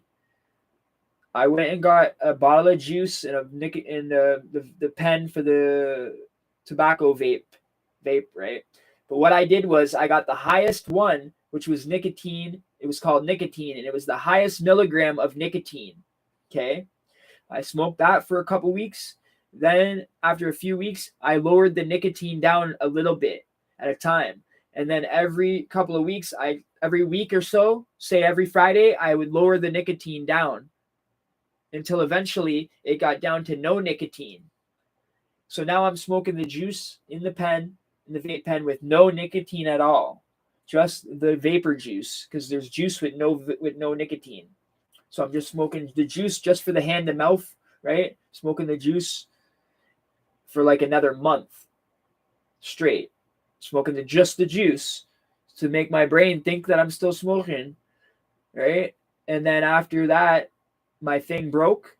It fell and it broke, and that was like a month later. And then I didn't need to go get another one. I may have to try this myself, babes. I would switch the wording to, instead of saying Toronto jail hints, to jail hints. Once you're on shorts, you will be reaching people from around the world. Yeah, I know, bro, but some of these hints are strictly for Toronto. You feel me? I don't know. I've never been in any of these other jails. How can I speak on other jails if I've never been there? That's why I call them Toronto jail tips, because I don't want people coming in my comments saying, yeah, well, I was at this jail in fucking Mexico and this didn't happen and that didn't happen and it wasn't like that here and in Africa and in Australia and in fucking the UK. Like, you feel me? So that's why. But I get what you're saying too, though, because people might be like, well, why do I want to know about Toronto jail tips? I want to know where I live. A lot of the fucking ones, though, could be used in any jail around the world, but there is 2 or 3 of them that would only apply for TDOT. So the ones that only apply for TDOT, I'll just put that on there and be like, this strictly applies for TDOT. And then the ones that don't, I'll just put jail hints, like you said. So that's cool. That's what I'm talking about. How many jails have you been to? Well, I've been to the open custody facility in Barrie, Tyack. I've been to the West, the Don, Maplehurst, Lindsay, Penetang.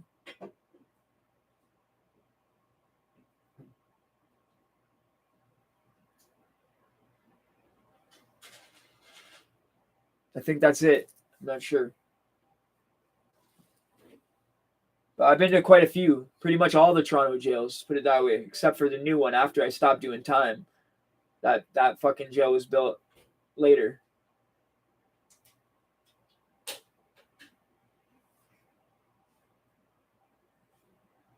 And I was about to go to the East one time, but then they had bed bugs and they transferred us.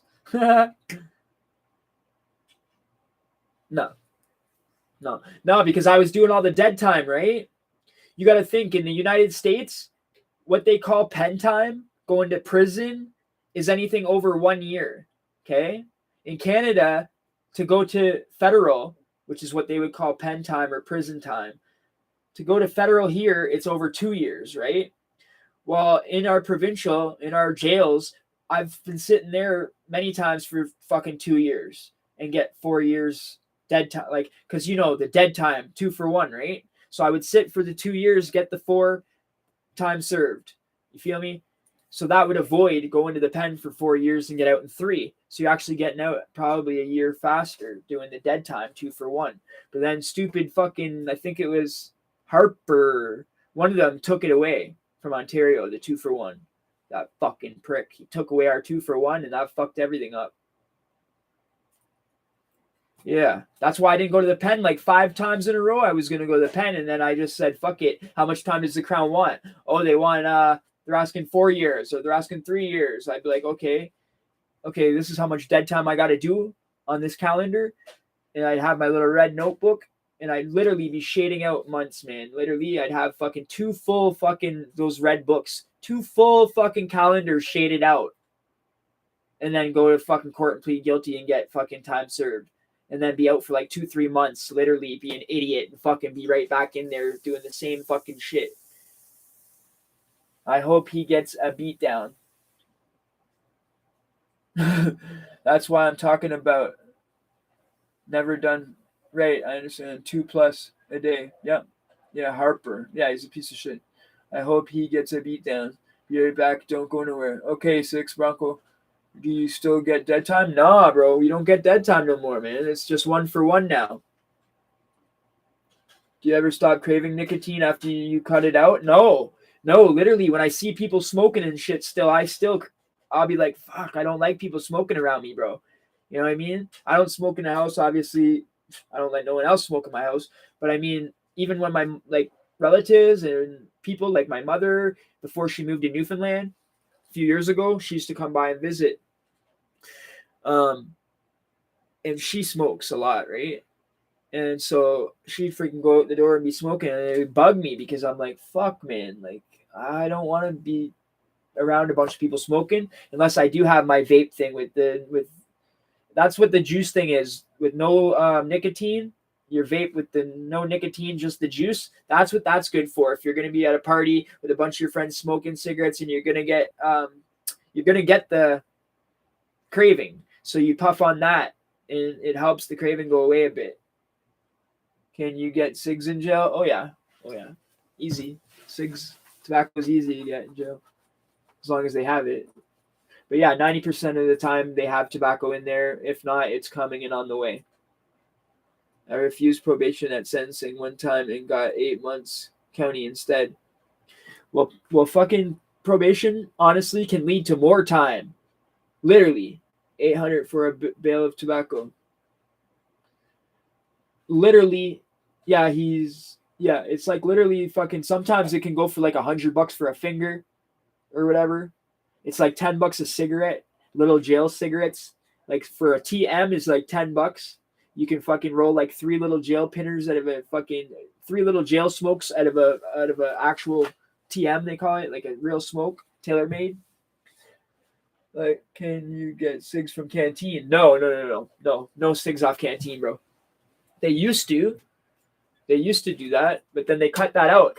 You know, that fucked everything up when they cut that shit out. When they cut out the canteen of the tobacco and the lighters, that's just stupidness. Like, we're already getting punished. We're already doing time. This is our lives. We have to live our rest of our lives out here if that's what we have, or however long our time says we have to do. If you want to fucking smoke and kill yourself, slowly killing yourself, what the fuck do they care? Oh, because it's the buildings. We don't want to be having people that don't smoke breathe in smoke. Holy fuck. Give me a break.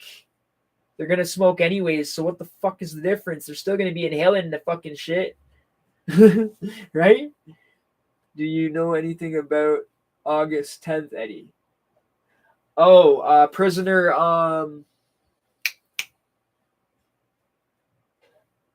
like prisoner appreciation day, you mean? For the hunger strikes and shit? This is a great subject to speak on, and I'll share if you do. Okay. PJD. People smoke crack in jail. Honestly, what the fuck is the government thinking banning cigs? Yeah, I know. PJD. Prisoner Justice Day. If you have any knowledge you can share on it. Okay. Prisoner Justice Day is basically a day where all the prisoners, they don't eat. They do like a what is it called? Fast for the day, like for all the other prisoners that did before us that like rioted and went on a hunger strike for like months and stuff, or like the longest time to get our rights and stuff like that. The prisoners way back in the day fought for our rights so we could have stuff like that, TVs and cigarettes and shit like this. And that's the thing. A lot of these inmates don't stick up together nowadays. If every inmate in the system, federal and provincial, fucking stood together and rioted and said, fuck that, you're not taking the cigarettes away, and fucking held their ground on it, then they wouldn't have been able to take the cigarettes away. That was just like what happened with the Prisoner Justice Day. They were trying to take something away, make the food portions smaller than they already were. They're already a freaking kid-sized portion. And basically that's what Prisoner Justice Day was all about. And people that don't go along with it and don't do it will get beat up bad. Because it's total ignorant to eat on that day because of everything that people did, right? If you can do it just for that one day, these guys did it for months and months for your rights, for your freedom. You know what I mean? Well, not your freedom, but your rights to have whatever you do have, your little bit of whatever you do got is because of them, you know? Right? The solidarity for our fallen convicts to the system. Yeah. I heard you can get needles from the canteen in Alberta. Holy fuck. That's something I don't know, bro. That's crazy. I'd have to look into that. Eddie, you got me hooked on the zesty Doritos. Yeah. Zesties from that video you made. Wow. Yeah, I want to make another freaking video on another jail recipe, right? You guys will love this recipe, but it's going to cost me a lot of money to get all the ingredients. It's like $50. Okay. So I've been wanting to do this video for like 3 months, but I don't ever seem to have the extra money, not even to get a freaking camera. So I wish I could do it for you guys. And I don't want anybody else to, because I know that video will go viral. I know it will. So anyone that wants that video done, specifically wants that certain video done with my recipe that no one else knows, that no one else will do, that's not on YouTube yet, hook me up with something in the PayPal and I'll make the video right away. What's going on, Eddie? What up, Nick? How are you doing, bro? Welcome back. Appreciate it. Welcome back to the channel, Nick. Hey, I really like this one dude here, this Don guy, though. Don, are you going to be coming here regularly every Saturday, or if you can, drop in and say hi on Saturdays? Because when we add people to the family here, what we do is we give them a wrench, so that way we know who is a regular, and then we know when people are new. So I'm going to give you a wrench because you're good shit.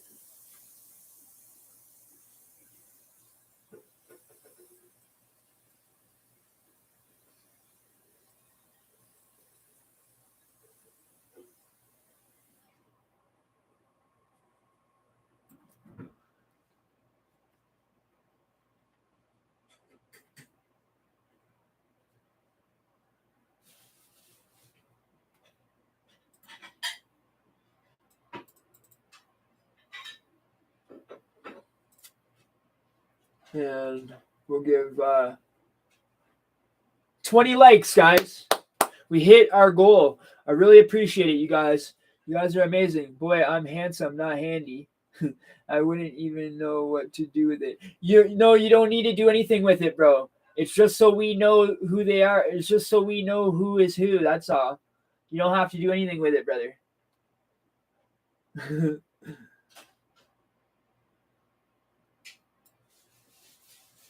We have so many other guys that have the wrench that do know what to do that it don't matter. We have like 20 people at least. I wouldn't even know what to do with it. Well, that's okay, bro. You don't need to.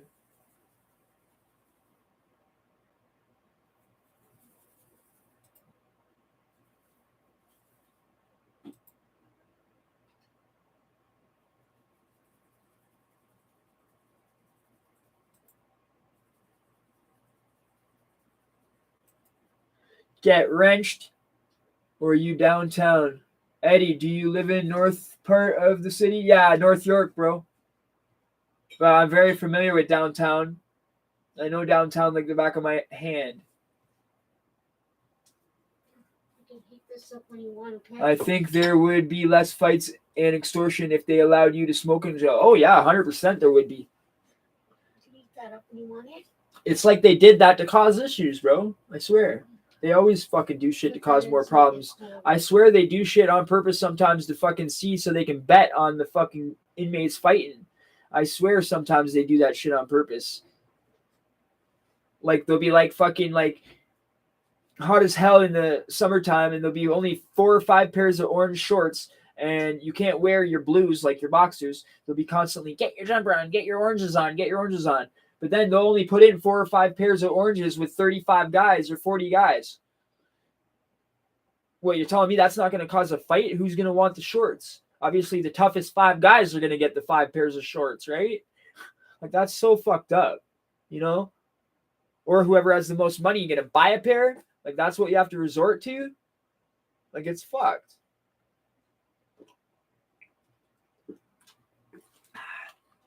It is, bro.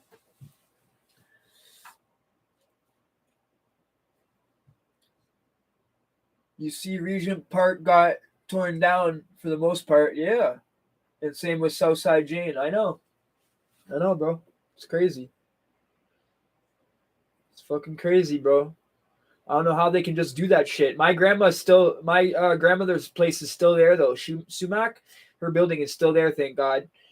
I don't know where she would go. I don't know what she would do. I fucking swear I don't know. My grandmother's been there since fucking the beginning of time. You know what I mean?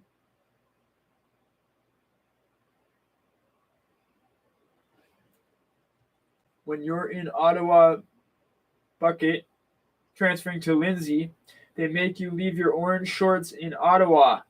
Orange shorts are a premium in the Toronto region. Yeah. I know. They make you leave your orange shorts in Ottawa. See what I mean? It's fucked. It's like they don't want you to have your orange shorts in fucking T-Dot, man. Serious. I had a pair before. I had 2 pairs before. And I actually got them out to the streets. You know, I don't have them this day, but I did have them, man. It was cool. I had them. I got a bunch of those blue ones. Still. Because when I got those blue ones in there, they were brand new. I used to love getting the brand new shit. Because it's got the crease down it. It's how you know when it's brand new. They come in and they got all crease down it. Literally, you get the jumper in the freaking bag. Oh man, that's such a Chris sauce. They call it a Chris sauce. Ontario summers are hot, humid. If we need shorts, yeah. And the thing is, guys will like take their jumper off and they'll wear like 2 pairs of boxers, the blues as their boxers. Then they'll wear like another pair for like shorts and then another pair for like baggier shorts. And they'll literally be like, get your fucking orange on. Like, literally just fucking sit there and bitch. And it's like, who are they bugging? Nobody. Like, we're sitting here playing fucking cards. Like, what do you care? You know what I mean? So whack. We wear greens down here. Okay. The women wear greens over here, Don. The women at Vanier and Lindsay and Penetang and shit, they wear, and the Hearst. Well, I guess that's Vanier. So they wear green tracksuits. Nick, is there big Jamaican influence in the jail in Ottawa? Or is that just a T-Dot thing? Oh, well, but are allowed to have some personals. Oh, we wear greens down here. Blue in pen. Yeah, in the pen, though, you're allowed to wear your own clothes, though, right? So you can pretty much wear what you want in the pen, or you just get your state blue or your blues. Like, LOL, but no, not really, Nick said. More Somali blacks than Jamaican. I thought the Hurt was only for men. Yeah, the Hearst is only for men. They have women there, though. Half the jail's for women. It's called Vanier. But actual Maplehurst is only for men. But Maplehurst the building is attached to Vanier. So it's like one big jail. It's like a big-ass super jail where half of it is Maplehurst for the men and Vanier is the other side for the women. Yes, some things, no hoodies. I mean, Hearst, who dominates the Ottawa jail? Yeah, some things, no hoodies. Okay. A lot of Crips in the max, mostly white trash in the minimum. I've driven by the Hearst my whole life and never seen a single person outside in the yard. That's fucked, eh? Crackheads and shit. Crips from Ottawa. Yeah.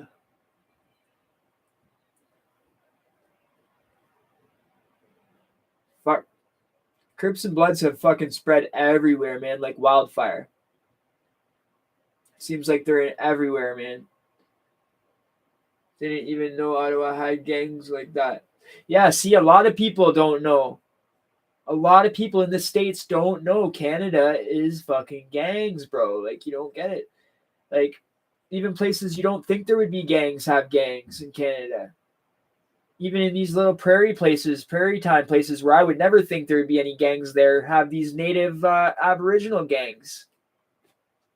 You know what I mean? On the little native reserves, they got their own little gangs and shit like that.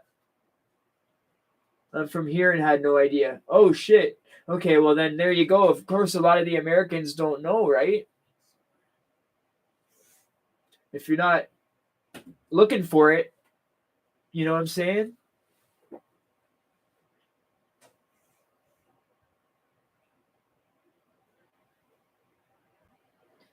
Reserves, yeah. Defs thought it was a Toronto thing for gangs. Oh, no. Not just Toronto. No. Lots of native guys from Cornwall in Ottawa bucket too. Okay. No, Mitch, or Nick. It's not just the Toronto, bro. Fucking GTA is fucking ridden with gangs, bro. Like York Region. Holy fuck. Durham, Peel, all that, bro. Like Durham, Peel, and York Region have just as much gangs as Toronto. Straight. It's crazy. Yeah, a lot of natives in jail, period. Yeah, the gangs are fucking spreading, man. It's crazy.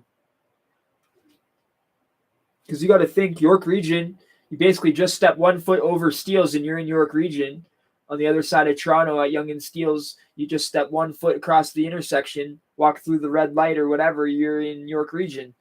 So that's how close it is, right? And then with Durham, it's the same thing, but like Scarborough, I guess. Once you pass Scarborough and pass a certain line in Scarborough going east, then you would be in Durham. And when you pass a certain way going westbound,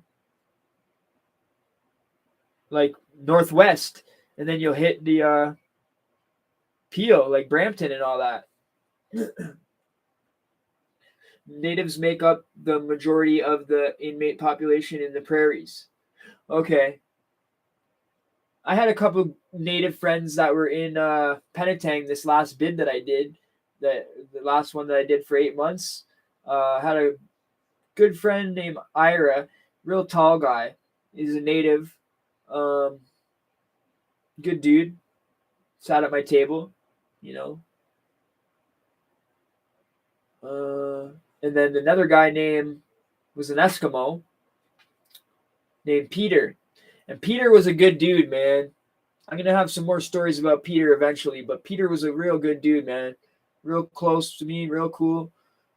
And Peter was Muslim, but thing was, Peter was the only Muslim on the range, and pretty much there was not many Muslims in Penetang.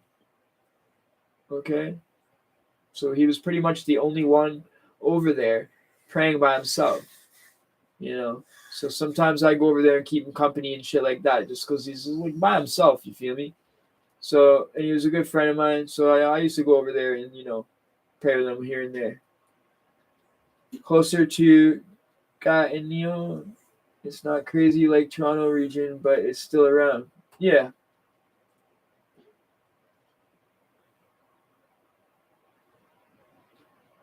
A few weeks ago. Yeah, we have our rougher neighborhoods too. Yep. Why, Nick? What part do you live in, Nick? What part of Ontario, or what part of Canada?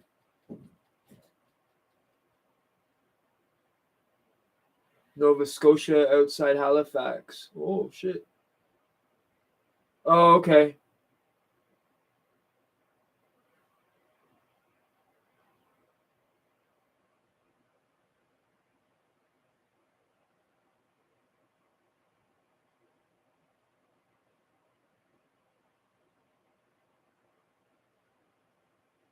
I'm in Peel, Eddie.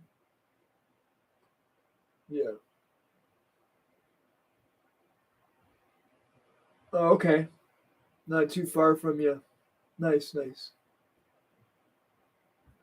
That's why I was just saying to Nick that Peel, York, and Durham, those are all gang written as well. Like basically anything you're gonna find in the city, you'll find in GTA, which I call GTA like what YRT or York, like York region, Peel region, and Durham region. That's what GTA is, right?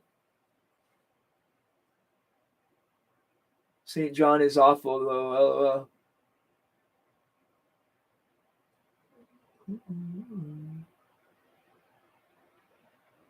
Yo, we hit the 20 likes, but if you haven't hit it yet, smash that like button.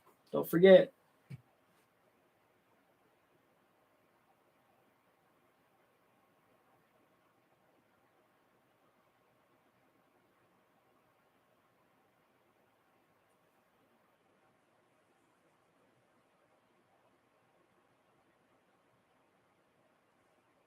We got a few hoods. Malton near the airport is pretty bad.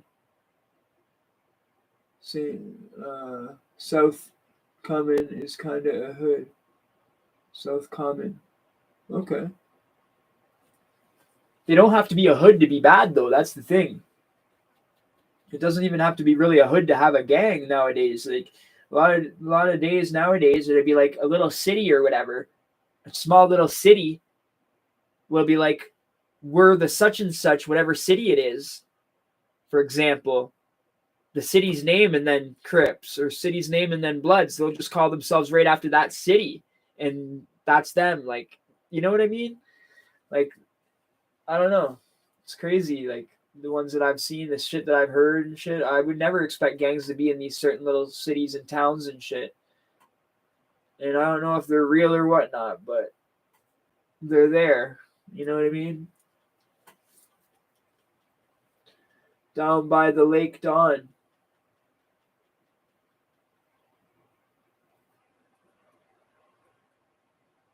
At Dawn Mega.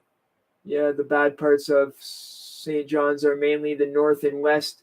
And once you start going over to the Mill, well, once you're going over to Milledgeville and Rothsay and Hampton are pretty nice. Sorry if I mispronounced any of that, guys. I'm not the greatest speller or reader.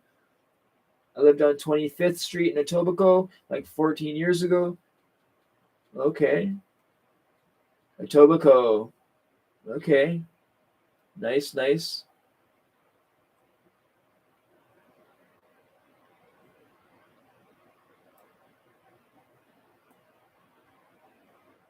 Eddie, what's your plan with the channel long term?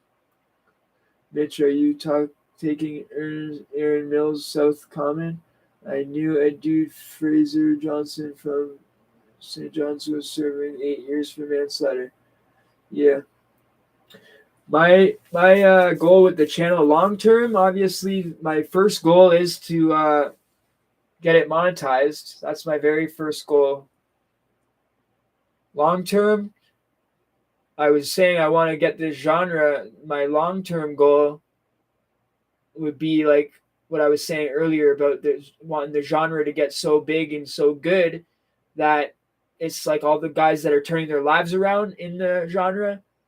And then when guys come home from jail that want to turn their lives around, be able to come out and open up their own channel, and then have all the ones that do want to turn their lives around stick by these people, and when they do come out, get a platform right away, and 1,000 of us creators go over there and sub right away, so that way they have that platform right away as soon as they get out to be able to fucking change their lives around and shit like that for the ones who do want to change.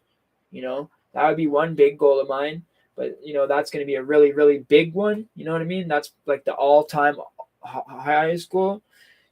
Obviously to get rich, obviously to make 1 million views, 1 million subs, all that shit, right?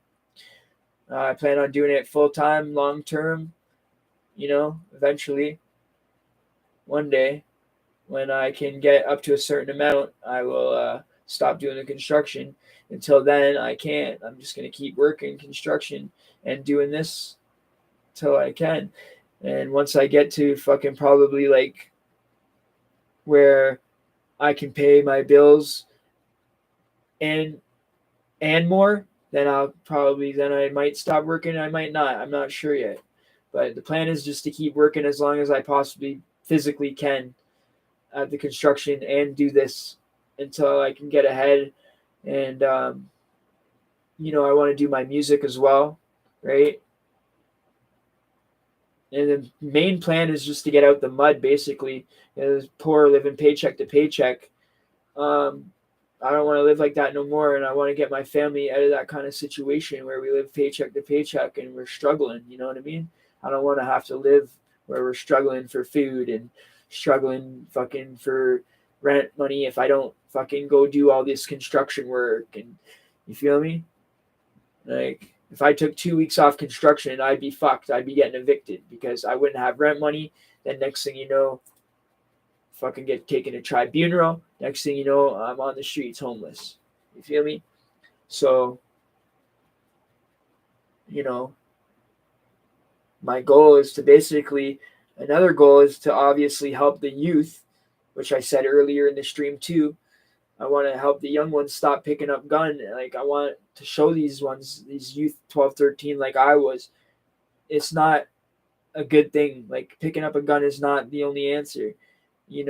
Picking up a mic or picking up a books or picking up some sports, that is what I want to strongly push the message to these youth. You feel me?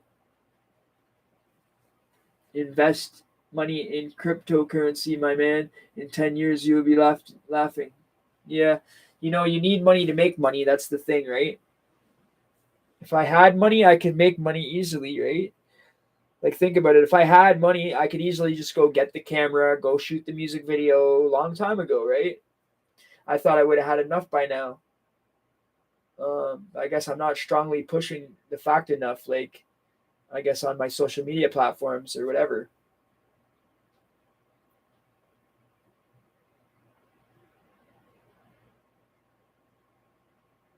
Because I'm telling you guys, I have like the worst luck when it comes to anything. I just do. I'm Irish. I should have the good luck with the clovers, but it doesn't work that way.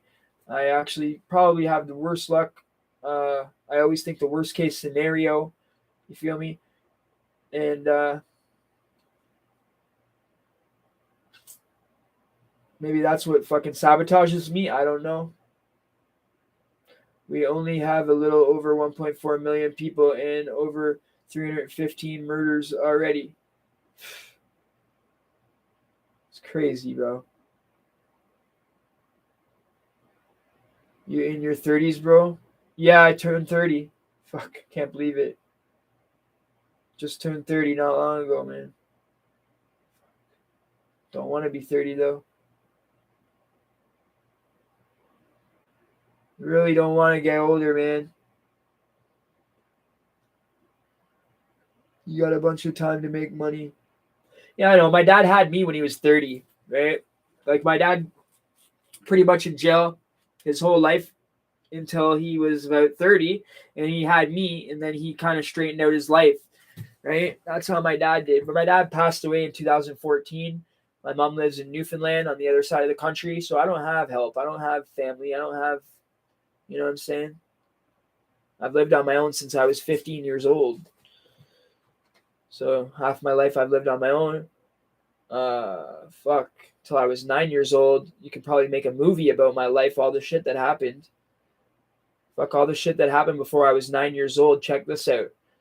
My grandma got murdered and the killer got found not guilty. Me and my dad got in a car accident and he was quadriplegic for life. My mom's new husband died in a car crash across from Upper Canada Mall on Highway 9. Killer that hit him died. Killer that hit me and my dad or the car that hit him died, and the car that hit me and my dad died. The house burnt down. Like, my mom's husband, Scott Rose's house burned down. Scott and my mom got busted when I was obviously in under 9. Got arrested with marijuana plants in the backyard and like growing mushrooms and shit. They still do it undercover. So on the school bus, they're all, oh, Eddie's parents are drug dealers. Eddie's parents are drug dealers at like an age of like 6, 7 years old. So like I was always exposed to drugs since a very young age. 12 years old, full out fucking drug dealer with a pager, cell phone, selling cocaine and weed, drinking, alcoholic. So basically, when I was 12 years old, I was probably living a life of a 22-year-old, alcoholic, drug dealer, partying every weekend with girls that are like 15, because my best friends were all like 14, 15, and I was like 12. And I would hang around with the older crowd, Some of my friends were like 18 when I was 12. And so sometimes when I'm the same height as they are, and we're all wearing the same type of clothes and shit like that, some of the girls didn't really catch on that I was a lot younger and shit like that. And I used to be able to pick up like older girls and shit like that at a young age. And that's not a good thing to do, though. I'll tell you that. It's not a good thing to do because you're so inexperienced. You don't know nothing. You're only 12 years old. You've never done nothing before. And they think you're their age. So they like, what the fuck's wrong with this dude? Right? Yeah, lol. I had the same at 14. I was 6'1" and haven't grown since. Yeah, same here, bro. I'm 6 foot, right? And I haven't grown since grade 8. Yeah, exactly, bro. And I think it has a lot to do with smoking cigarettes. I'm not sure. They say it stunts your growth, right? Where I smoked cigarettes from grade 5, right? Me, my boy Rocky, Brandon Gray, and Shane, all the bad kids in the school.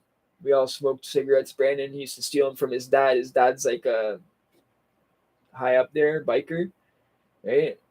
In the Keswick chapter, York region shit, right? Pefferlaw out that way. And yeah, my boy Brandon Gray. And his dad Leonard. He used to steal packs off Leonard and fucking bring him to school. Fucking we'd smoke them. Me and Brandon used to fucking smoke cigarettes and punch the brick walls and make our fucking knuckles bleed and think we're cool. Grade 5. We used to think we were cool. And then what else did we do? Yeah, we climb on like fucking store roofs and shit. Think we were bad, cool and shit. If there was like a chain across like some place that said danger or some shit, we'd shimmy across it. Stupid stuff.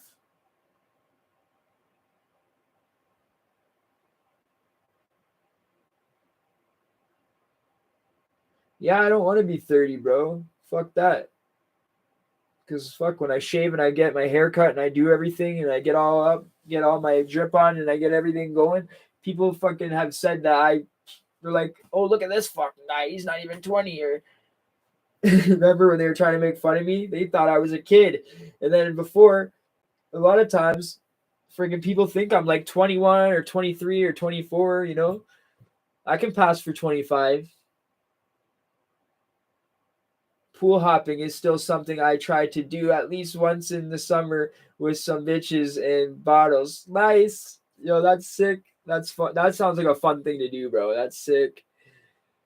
I remember pool hopping and shit like that. That was fun. Good old days.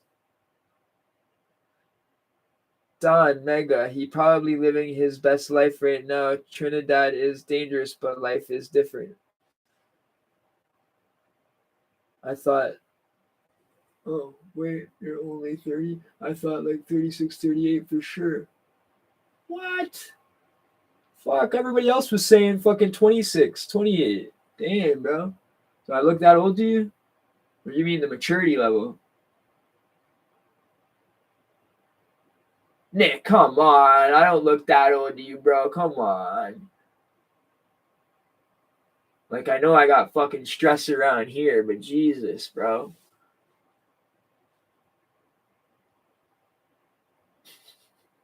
Nick thinks I look like I'm 38 for fuck's sakes. Jesus, fuck. It's because my fucking always squinting my eyes like this. I get fucking right here. Fucking wrinkles and shit, bro. Is that what you're trying to tell me? I'm just joking, man. Fuck. You 30, you still got you that youth, Eddie. Yeah, man, I do want to have my youth. I thought you were older with all your experiences and stuff. Yeah, well, you weren't far off. That's what I said, the maturity level, right? But most people that judge your looks go by your actual looks. But um, yeah, a lot of people fucking were saying shit like that, man.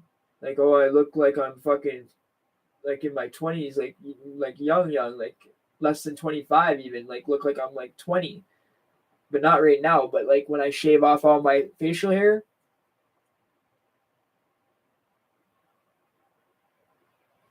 but yeah, I honestly, when I was 12 years old, I probably fucking had the experiences of a fucking 22-year-old. So that makes sense, Nick, because I was honestly living the life of like a 20-year-old at 12. I grew up way too fast. I was always 10 years older than I am. You feel me? Basically, if you think about it, I was always like living like 10 years in advance. Like shit, I should have been doing fucking 10 years from now drinking, I'm doing at 12. By the time I'm 19 and allowed to drink, I don't even want to drink no more because I've been an alcoholic for 7 years straight. You know what I'm saying?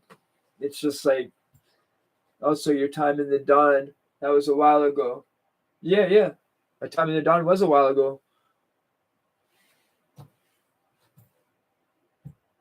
Yup. That was basically when I stopped. That was my third last time. When I got out of the Dawn, I went to the West basically about a month later. And then that was it. Then I stayed out of trouble until 2017. And then in 2017, I had a little slip up. And then that was it, bro. Done deal. Haven't been back. Don't want to go back. Knock on wood. Yeah, basically last time was 2017, but before that was 2012, right?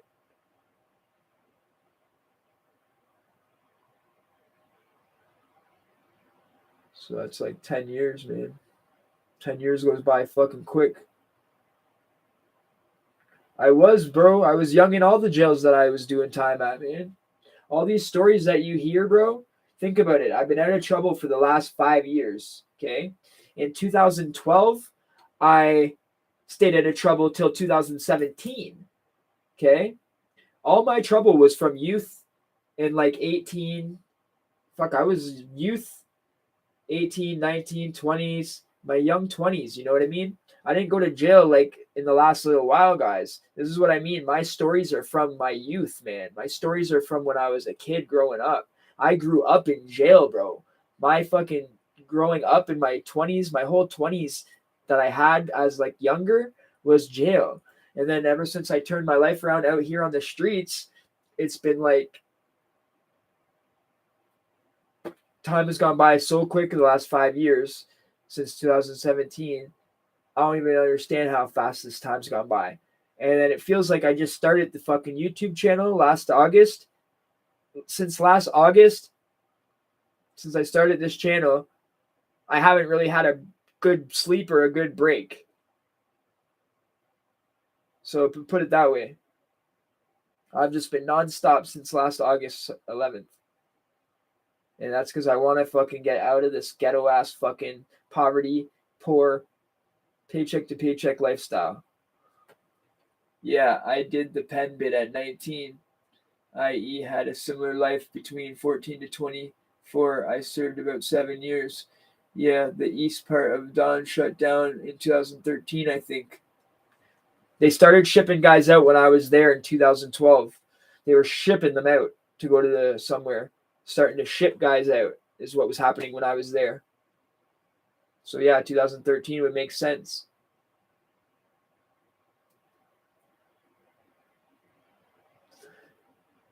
You ever go to Waterville or Miramachi? Both.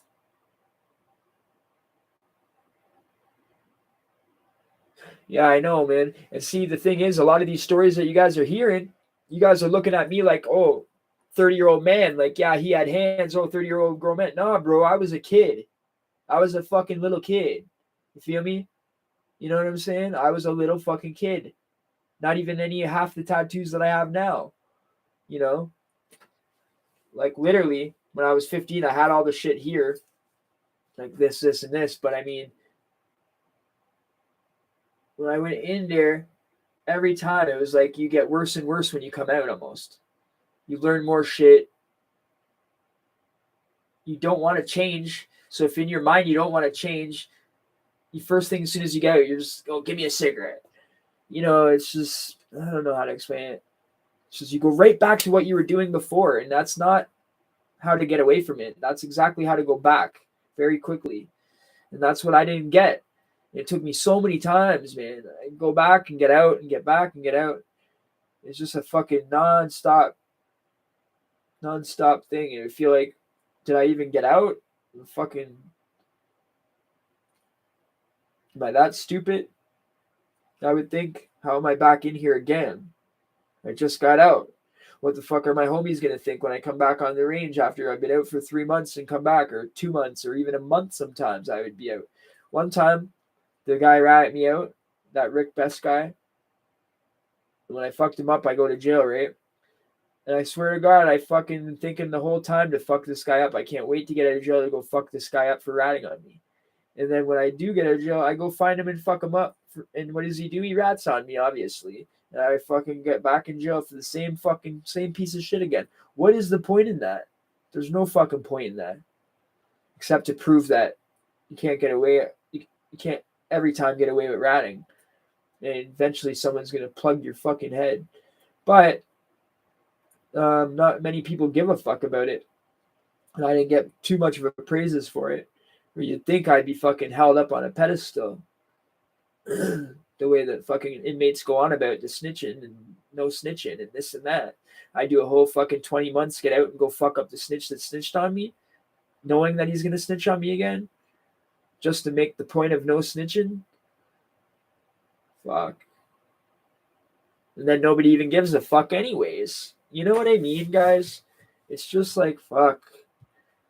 No one gives a shit anyways. But then it's like, you know what? That's why when I looked at everything in my life and I looked at everything that's going on in the rap game nowadays, I thought to myself, you know what? With all these pathetic motherfucking weirdos and this and that that's going on in the rap world, there is some good rappers. A lot of them are underground indie rappers that not a lot of people know, that are like gang members and shit like that. But a lot of these ones that are blowing up, that are the top of the shit that everybody knows, it's just fucked. It's crazy. It's like, how are these people? How is this, man? This isn't this. This can't be the fucking genre. This can't be who these superstars are nowadays. Like, fuck, we grew up with Wu-Tang, DMX, Jay-Z, fucking, come on, guys. Rough Riders. And you got fucking 6ix9ine, fucking this one, that one. It's not the same, bro. You know what I mean? Who cares what they think? You know yourself that you fucked up that goof.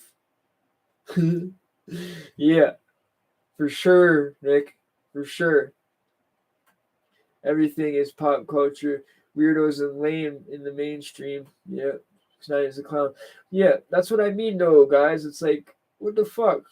So I thought to myself, and I wrote all those songs in jail and shit, and I thought to myself, fuck it. I had been rapping just for fun and shit since I was 12, like freestyling with my friends and shit, parties, and at bonfires and shit on Woodbine and at Jaguar Club in Newmarket, different places.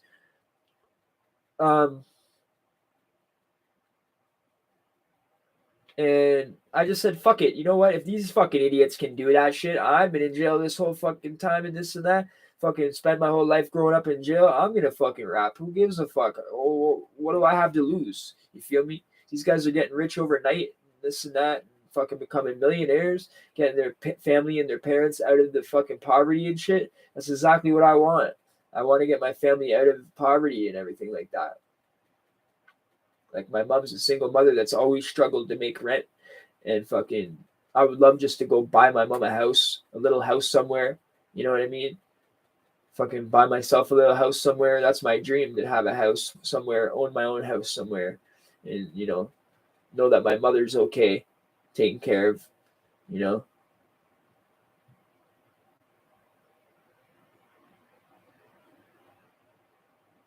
Even if it is halfway across the country, as long as she's good, I'm good. I agree. Rap isn't the same as it was when we were younger. Real don't get recognition no more, anyways. Nah, it was real recognized real. Now it's fucking lames recognize fucking lames. I don't know. It's been 2 hours and 48 minutes. Usually we do a 3 hour. Holy shit. This is nuts. We had 21 likes a minute ago. Who took their like away? What did I do to you? Did I hurt your feelings? What did I do? Come on, tell me. Tell me what we did. Tell me what was said. Let's hash this shit out. It's not most of the real either dead or in prison, like Scarface said. Yeah. Do you drive, Eddie? Just curious. Yeah. All the lames took over. Yeah. Yeah, Nick. I do. All the lames took over. I fucking crashed the other day, bro. I don't even want to get into it, but I fucking crashed the other day. The other day when I was so depressed and shit like that, I was crashed, and I don't know if I crashed on purpose or not. I really don't know. Because I was so depressed that day. I was really not in a good headspace. And I fucking think I crashed on purpose, but I don't know.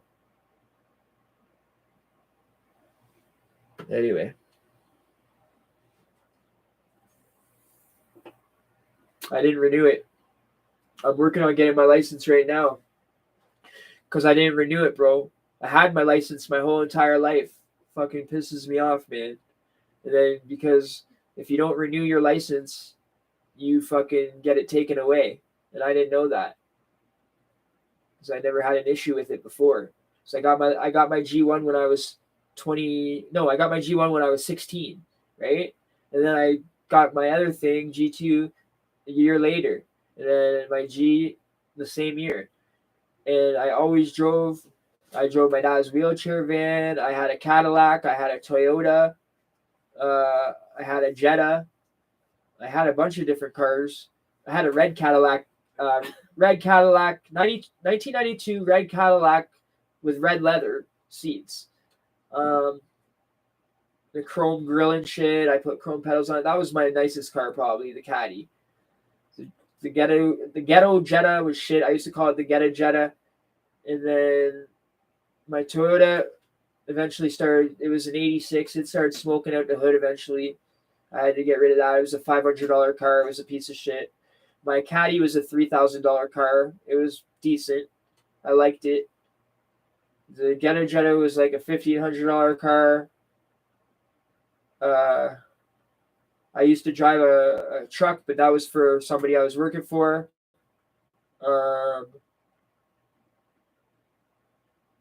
I've had other jobs where they let me drive their vehicles. I've drove girlfriend's vehicles, and I had an e-bike that you don't need insurance and you don't need a license and you don't need gas or nothing or a sticker or nothing. I was riding the e-bike all around, right? And that's what I crashed the other day.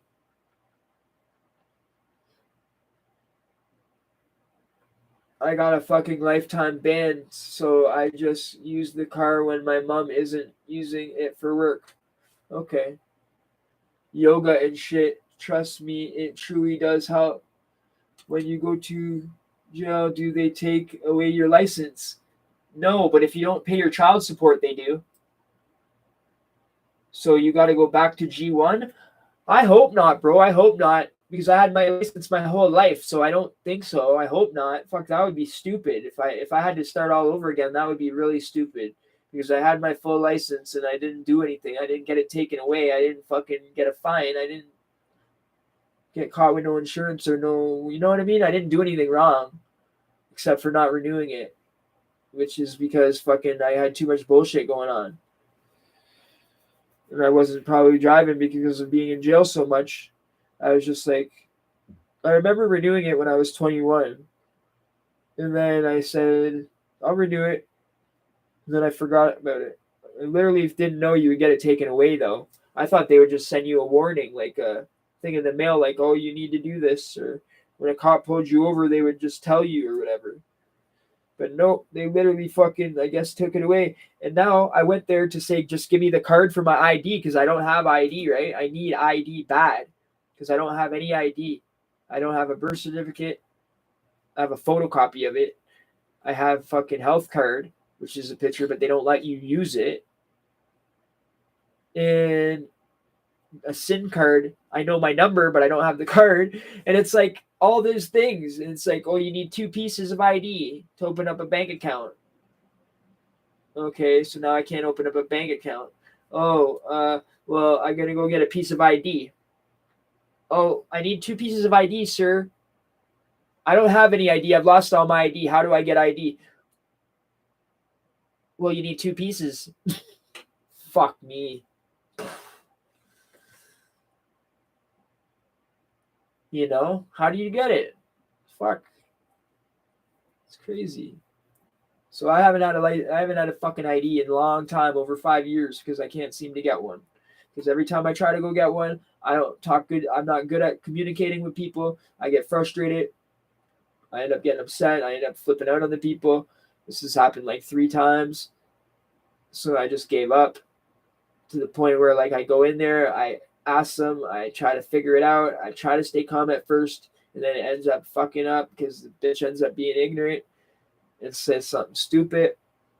Or the guy, and it's just like, how do you need 2 pieces of ID if the person lost all their ID? How do you get your first piece back? How do you get your second piece back?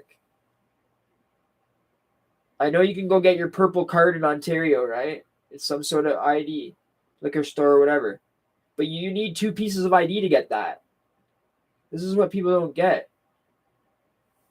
You can search my name on Google. It's William Alton, Nova Scotia. I was caught in a house party that turned to a riot after being on the lam for more than a year for extortion.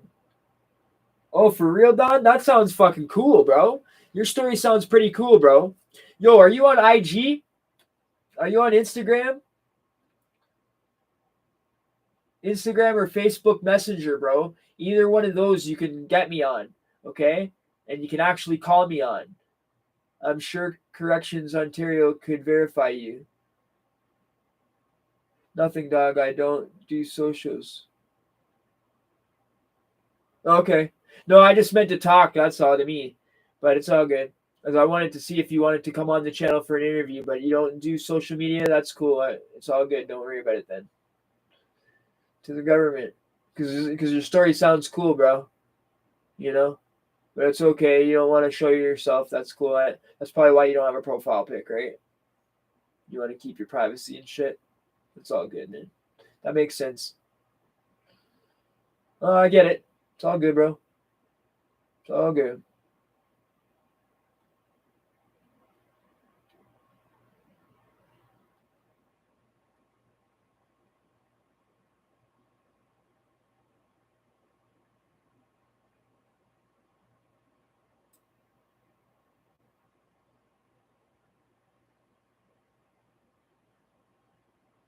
Everyone in that's had the fingerprints done has a number.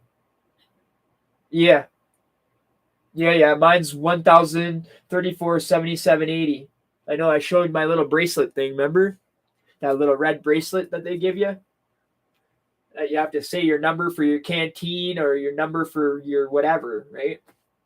Your bag.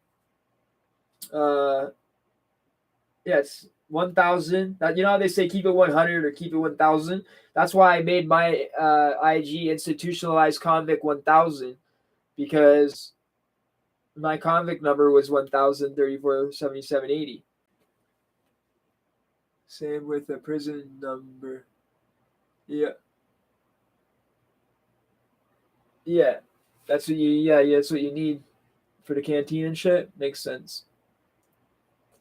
See, that's the federal prison number, that one that you have there. The provincial one that I have, the Ontario one that I have, is a lot longer of a number. Because I remember filling it out for canteen fucking every week, filling it out for your freaking mail, everything, basically. What? Sorry. How do you prove you are you so you can get your IDs? Yeah. Do they scan your fingers or DNA or something? This is what I don't understand. For 5 years, I've been trying to figure out how to do it, man. I don't get it. Like, honestly, and I'm not good at communicating with people, so it's hard. Eddie, if you didn't have your full G license, you have to start all over. Happened to me. Really? Okay, good. Well, not good that it happened to you, but good. Thank God that I did have my full one. I did have the full G, so that's one good thing. Sorry to hear that happened to you. So I wonder what will happen. But yeah, see, I even went there and asked them, can I just get my card, just put void on it? Like, thinking they would just give me the license and it would say like void. So you can still use it for ID purposes. Do you know what I mean? But it should say void right here, so that way, if they look at it, they know it's void. For if you get pulled over and a cop looks at your license and it'll say void, then they know, okay, this isn't valid to drive, but this is still him.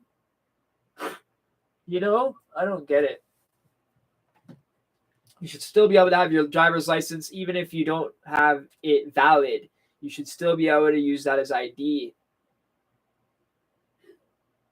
Does everybody agree?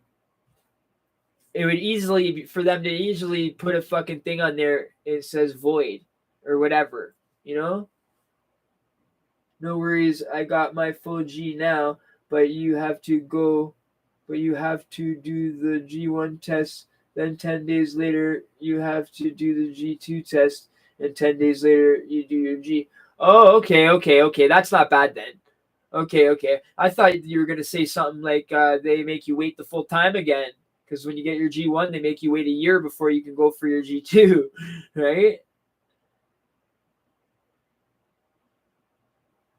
And I know if you fail the test, you have to do something too. Because I failed the first written test and then I did the other one right after, but I had to pay money. And then the driving test, the road test, I think if you fail that, you literally you can't do that again the same day. You have to come back. So I think I failed that one a couple times until someone told me to go do it in Barrie. And then because I went and did it in Barrie, I passed the first time. But whenever I was doing it in the city, someone told me that they're just failing all the younger guys. And it was actually probably true because these guys are just failing me for no reasons. Like they said because I didn't stop fully at the stop sign to turn right. Like I slowed down and didn't come to a complete stop at one stop sign. And then I was in a vehicle that didn't have a rear view mirror, right? That I took my road test in. So when you're in a vehicle that doesn't have a rear view mirror and you can't look in your rear view and see behind you, it is really hard to drive, right? You have to use that mirror and this mirror. And literally, this fucking idiot here probably couldn't even drive the fucking vehicle that I'm driving, and he failed me. Can you believe that shit? Meanwhile, this dude wouldn't even be able to drive that shit. Damn. And he said because I didn't fucking look in over my shoulder or whatever, or some shit like that when I was passing somebody or some shit like that. Some stupidity, I can't remember. It was the stupidest thing. Oh, and then another thing, impeding traffic. Going too slow, because the first time I went for the test, I was driving really, really slow because I didn't want to fail, because I was just trying to drive slow for the instructor, right? And he says I'm driving too slow. I'm impeding traffic, which is the opposite of speeding. Slowing down traffic. Oh, fuck. There's nobody on the road. There's no one behind me. This fucking idiot. So I think the third time I said fuck it, and I went to Barrie. And then I ended up getting it. Yes, doing your test out if the city is easier to pass. I did mine in Newmarket. Yeah, see? I'm going to bed. Good night. Good night, brother. Good night, man. Thanks for coming, bro. And it's been 3 hours. So good night. We're going to be ending this anyways, brother. Appreciate it. Remember to smack the like before you go. Remember to donate for the camera. Remember to buy all the merch. And remember to love and loyalty always. Okay? Be good, man. Freedom is a must. You already know.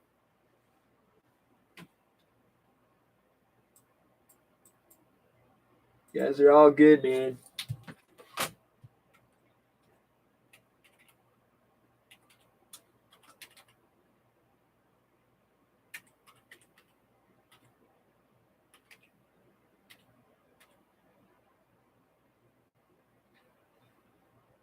I think this is what it is. I always forget.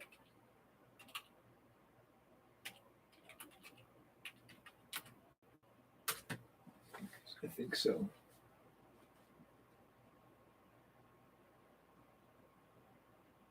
There we go.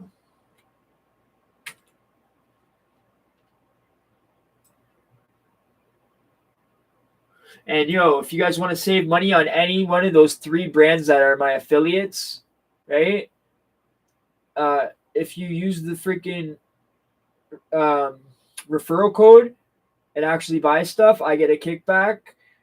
And if you use my promo codes for the 70% off or 50% off or 20% off on these different merch stores, different brands, you get the 70% off, and I get a kickback.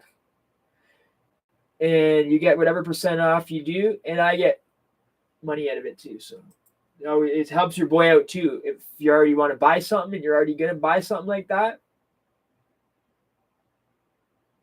it helps me out also.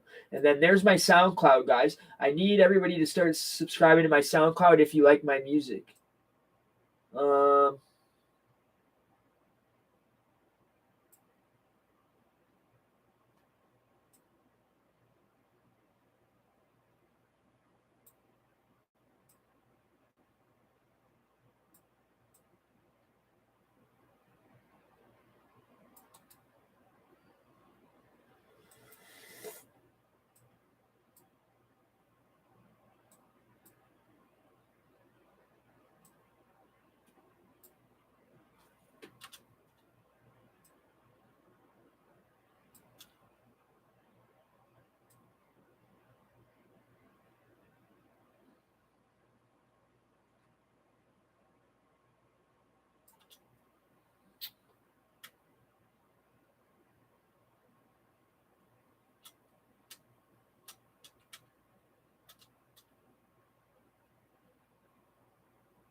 Trying to fucking put my SoundCloud in here. Sorry, guys.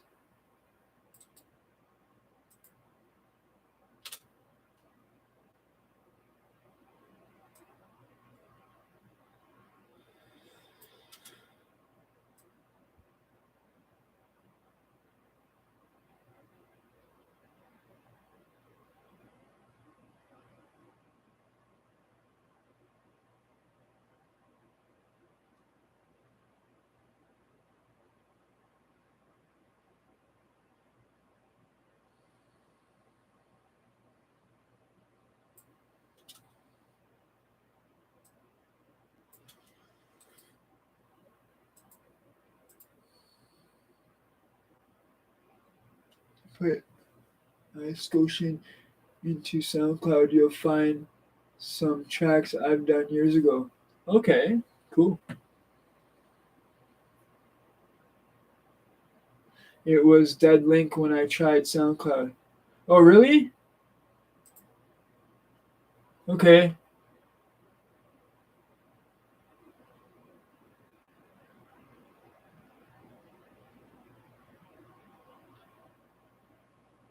Oh, frig, you're right. Oh, shoot. No wonder nobody's subscribing to my SoundCloud. Okay. Thank you. Yeah. I just noticed that. Huh. Okay. That's weird.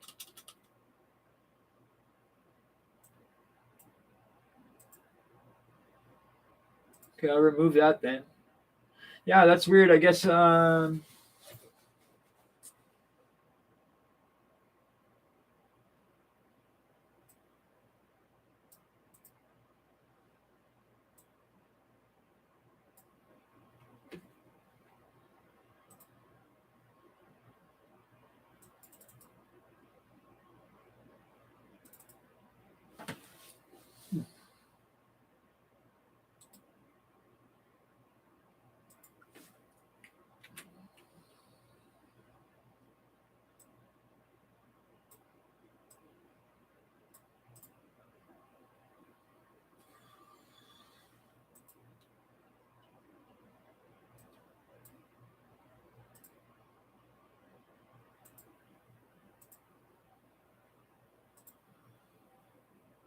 raise what? I don't. We had. You did wrong. Yeah, see my shit works. Yeah, I know. I don't know what's going on. I gotta fix it. Yeah, your stuff works, bro. My man's like me, raised in a facility with no internet knowledge. Yeah. Don Mega, you got some bars. I'ma check it out. Just did a quick listen. Okay.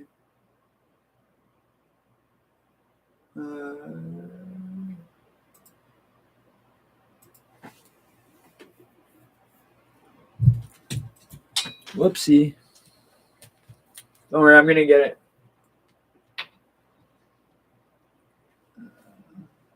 I'm opening up the SoundCloud right now.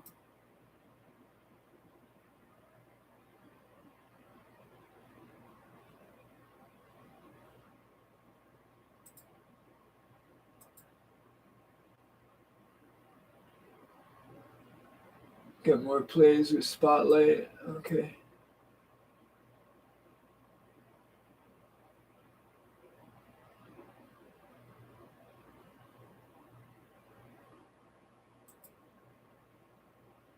Okay, so there should be a link here somewhere on mine. Share. Okay, there it is.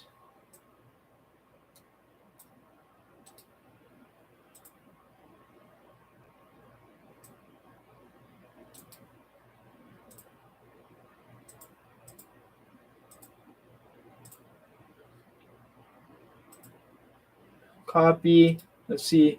Come on. There. Okay, that's why, because I have a customized one now. That was the one they gave me originally when I first started SoundCloud. But then I made it a customized URL, which was my channel's name, which is on all platforms. So I guess that's what happened. So this is the actual SoundCloud link. Okay, guys? That's the one.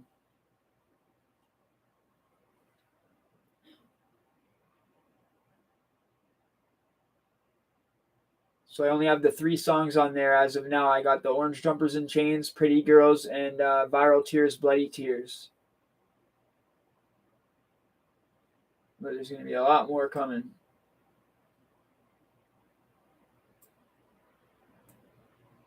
And eventually when I get the proper camera, get all the proper beats and proper producer, all that shit, I want to master these tracks and actually make them singles and shit. I'm probably going to end up re-rapping them in an actual booth with an actual mic and probably change the beat. You know what I mean? I'm fiending so bad right now. Why, Mitch? Just go to your profile and copy the top line. Yeah, that's what I did.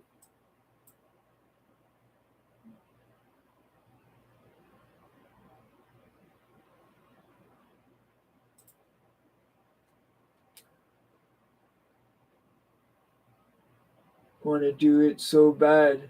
Bro, I quit vaping 2 days ago. Want to do it so bad. I gotta stop though. Stay strong, my man. You got this. Quit darts years ago. I hear that. I'm chilling like a villain. Oh, okay, yeah. I can see why. Now gotta stop vape. Yeah, I'm proud of you, man. If you're trying to quit, man. All you guys that are quitting. It's hard to do, but keep smoking that vape, man. It helps. It does. That's how I quit. And eventually, lower your vape nicotine all the way to zero, nicotine, and just keep smoking the vape juice for a while, just to keep your mind thinking the hand to mouth, right?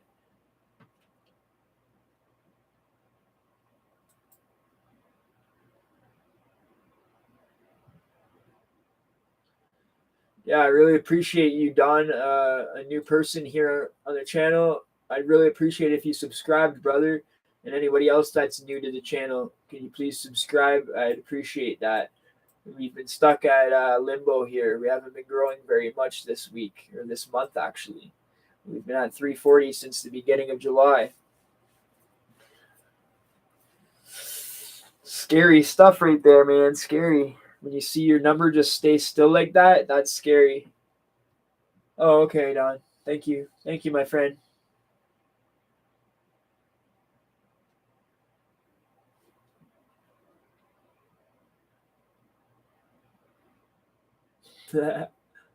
Boy, I'm handsome, not handy, Don says.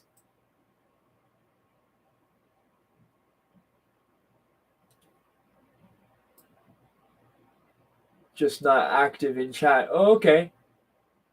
Cool, cool.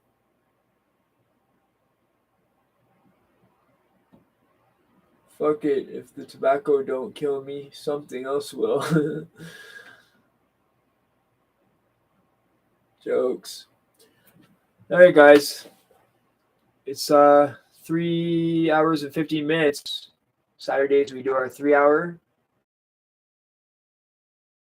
for an hour and shoot the shit for an hour, but stream a good stream because everybody was just so many people kept coming and everything. It was a good one. No, don't end it yet. Shutting it down, pimp. Why? What up, Mitch? What up, fam? Is there something else you wanted to address? Another topic you wanted to bring up or something, big guy? I know Mitch is shaking it right now. Mitch is shaking it rough right now because he needs the smoke. Uh,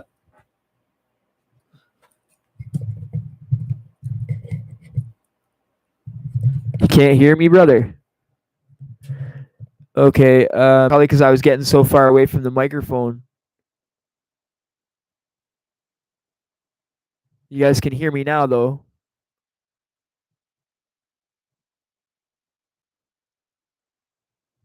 Can you hear me? Hello.